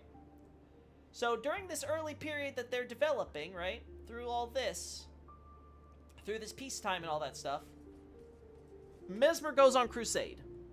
Most likely what happens is we have Rolana, who is probably there as like an ambassador or some sort of lead diplomat or whatever, because again, I talked about this with the Omen incident in Morgoth too. There's a lot of indications that you have enchanted knights and others coming in as like escorts to probably some diplomatic parties as part of these peace talks between the two, right? So they're going over to the Erdtree Kingdom and they're talking, maybe going the other way too, who knows, right? But there's all this diplomacy that's happening, right? So probably Rolana sees this. She probably saw Mesmer, from what everyone seems to agree, fell in love, and basically told Marika, hey, can I join in on this crusade? I want to get some of that. And Marika's like, okay, sure. She goes in there. She goes meets Mesmer at his castle. I think they mentioned his castle at that point, right?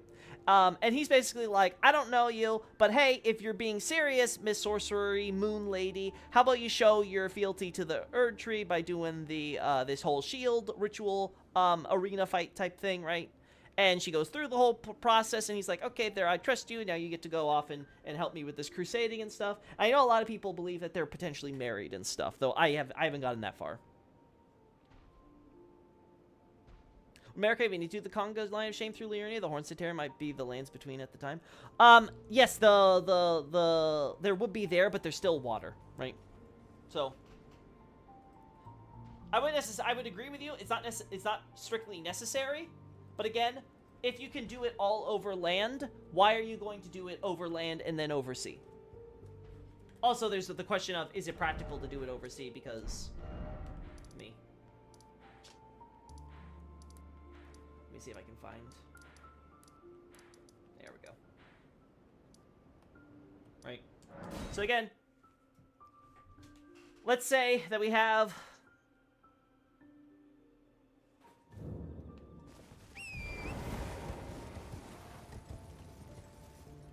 Alright, I forgot trees burned, right? So you have all of this here that's connected to Shadow Altus, right? 1 second, there we go. Right. So you got this stuff probably connected to Shadow Altus, right? We'll line up what we got here, right?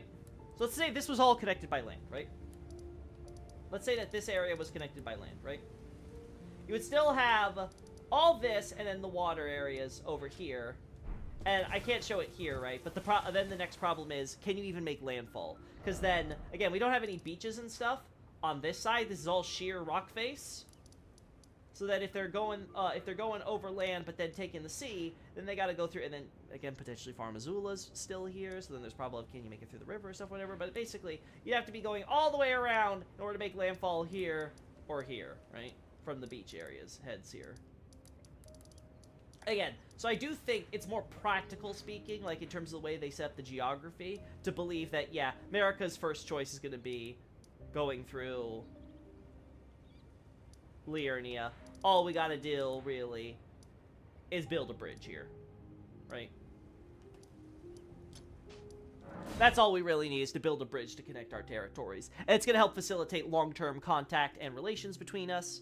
And if I want to, it'll also, that way we can further secure the land route, so we can deliver supplies and things, you know, over at Stormvale Castle, so we can keep, you know, that place all well and good, right? So all we need to do is build one Erdtree highway, with a bridge all the way through here, and then the rest of the way has all been laid out for us. She took a private jet after the Crusade and used the cloud at the center of the map to hide her tracks. Hornsey gets some bark, and America gets the pottery. Yeah, exactly! That's exactly... Might have also given her the, we see her with the tablets and stuff. It's possible that she got those from there. Assuming that she didn't get it from, like, the ruins on Altus or something, right? But, it could be that that's where she's getting, like, while they're doing the excavations of the Rao ruins, like, she's also getting a share of some of that. And she's reading that at her bedchamber while she's doing her queenly stuff. Though, granted, it could be that that's all related to after. She could have taken them during the Crusade, and then she's doing this stuff all after as part of her research stuff later.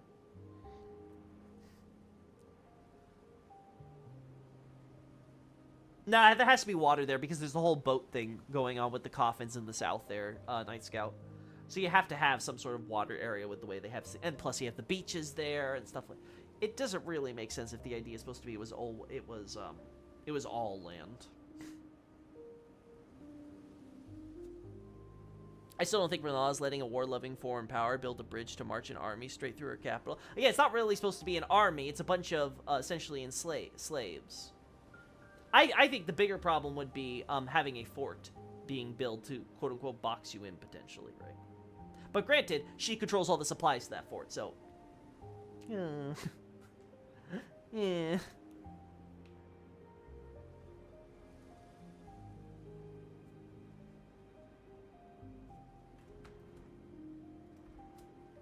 Alright. Alright, I've been doing this for a very long time, chat. I think we're going to stop this here. I think this is where we stop it. Good night. Yeah, thank you. Yeah, military escort isn't in giant like armies of troops over here that could occupy Night Scout. Let's not be silly here. Oh wait, oops, wrong one. Yeah, this is the one we want. Okay, cool. Anyway, so yeah, so going over this helps a lot in trying to think through and figure out, like, you know, if I had to like nail down order for a lot of things. Let's now include this. America chilling with Hornset. Giving them bark, giving them white bark. Good old white bark. It's 100% America certified white bark. Flower motif at Volcano Manor. Yeah, I'll be getting that right now, but I'll be doing it off stream because I gotta do some other stuff. I'm tired. All right. See you guys later, everybody. Bye.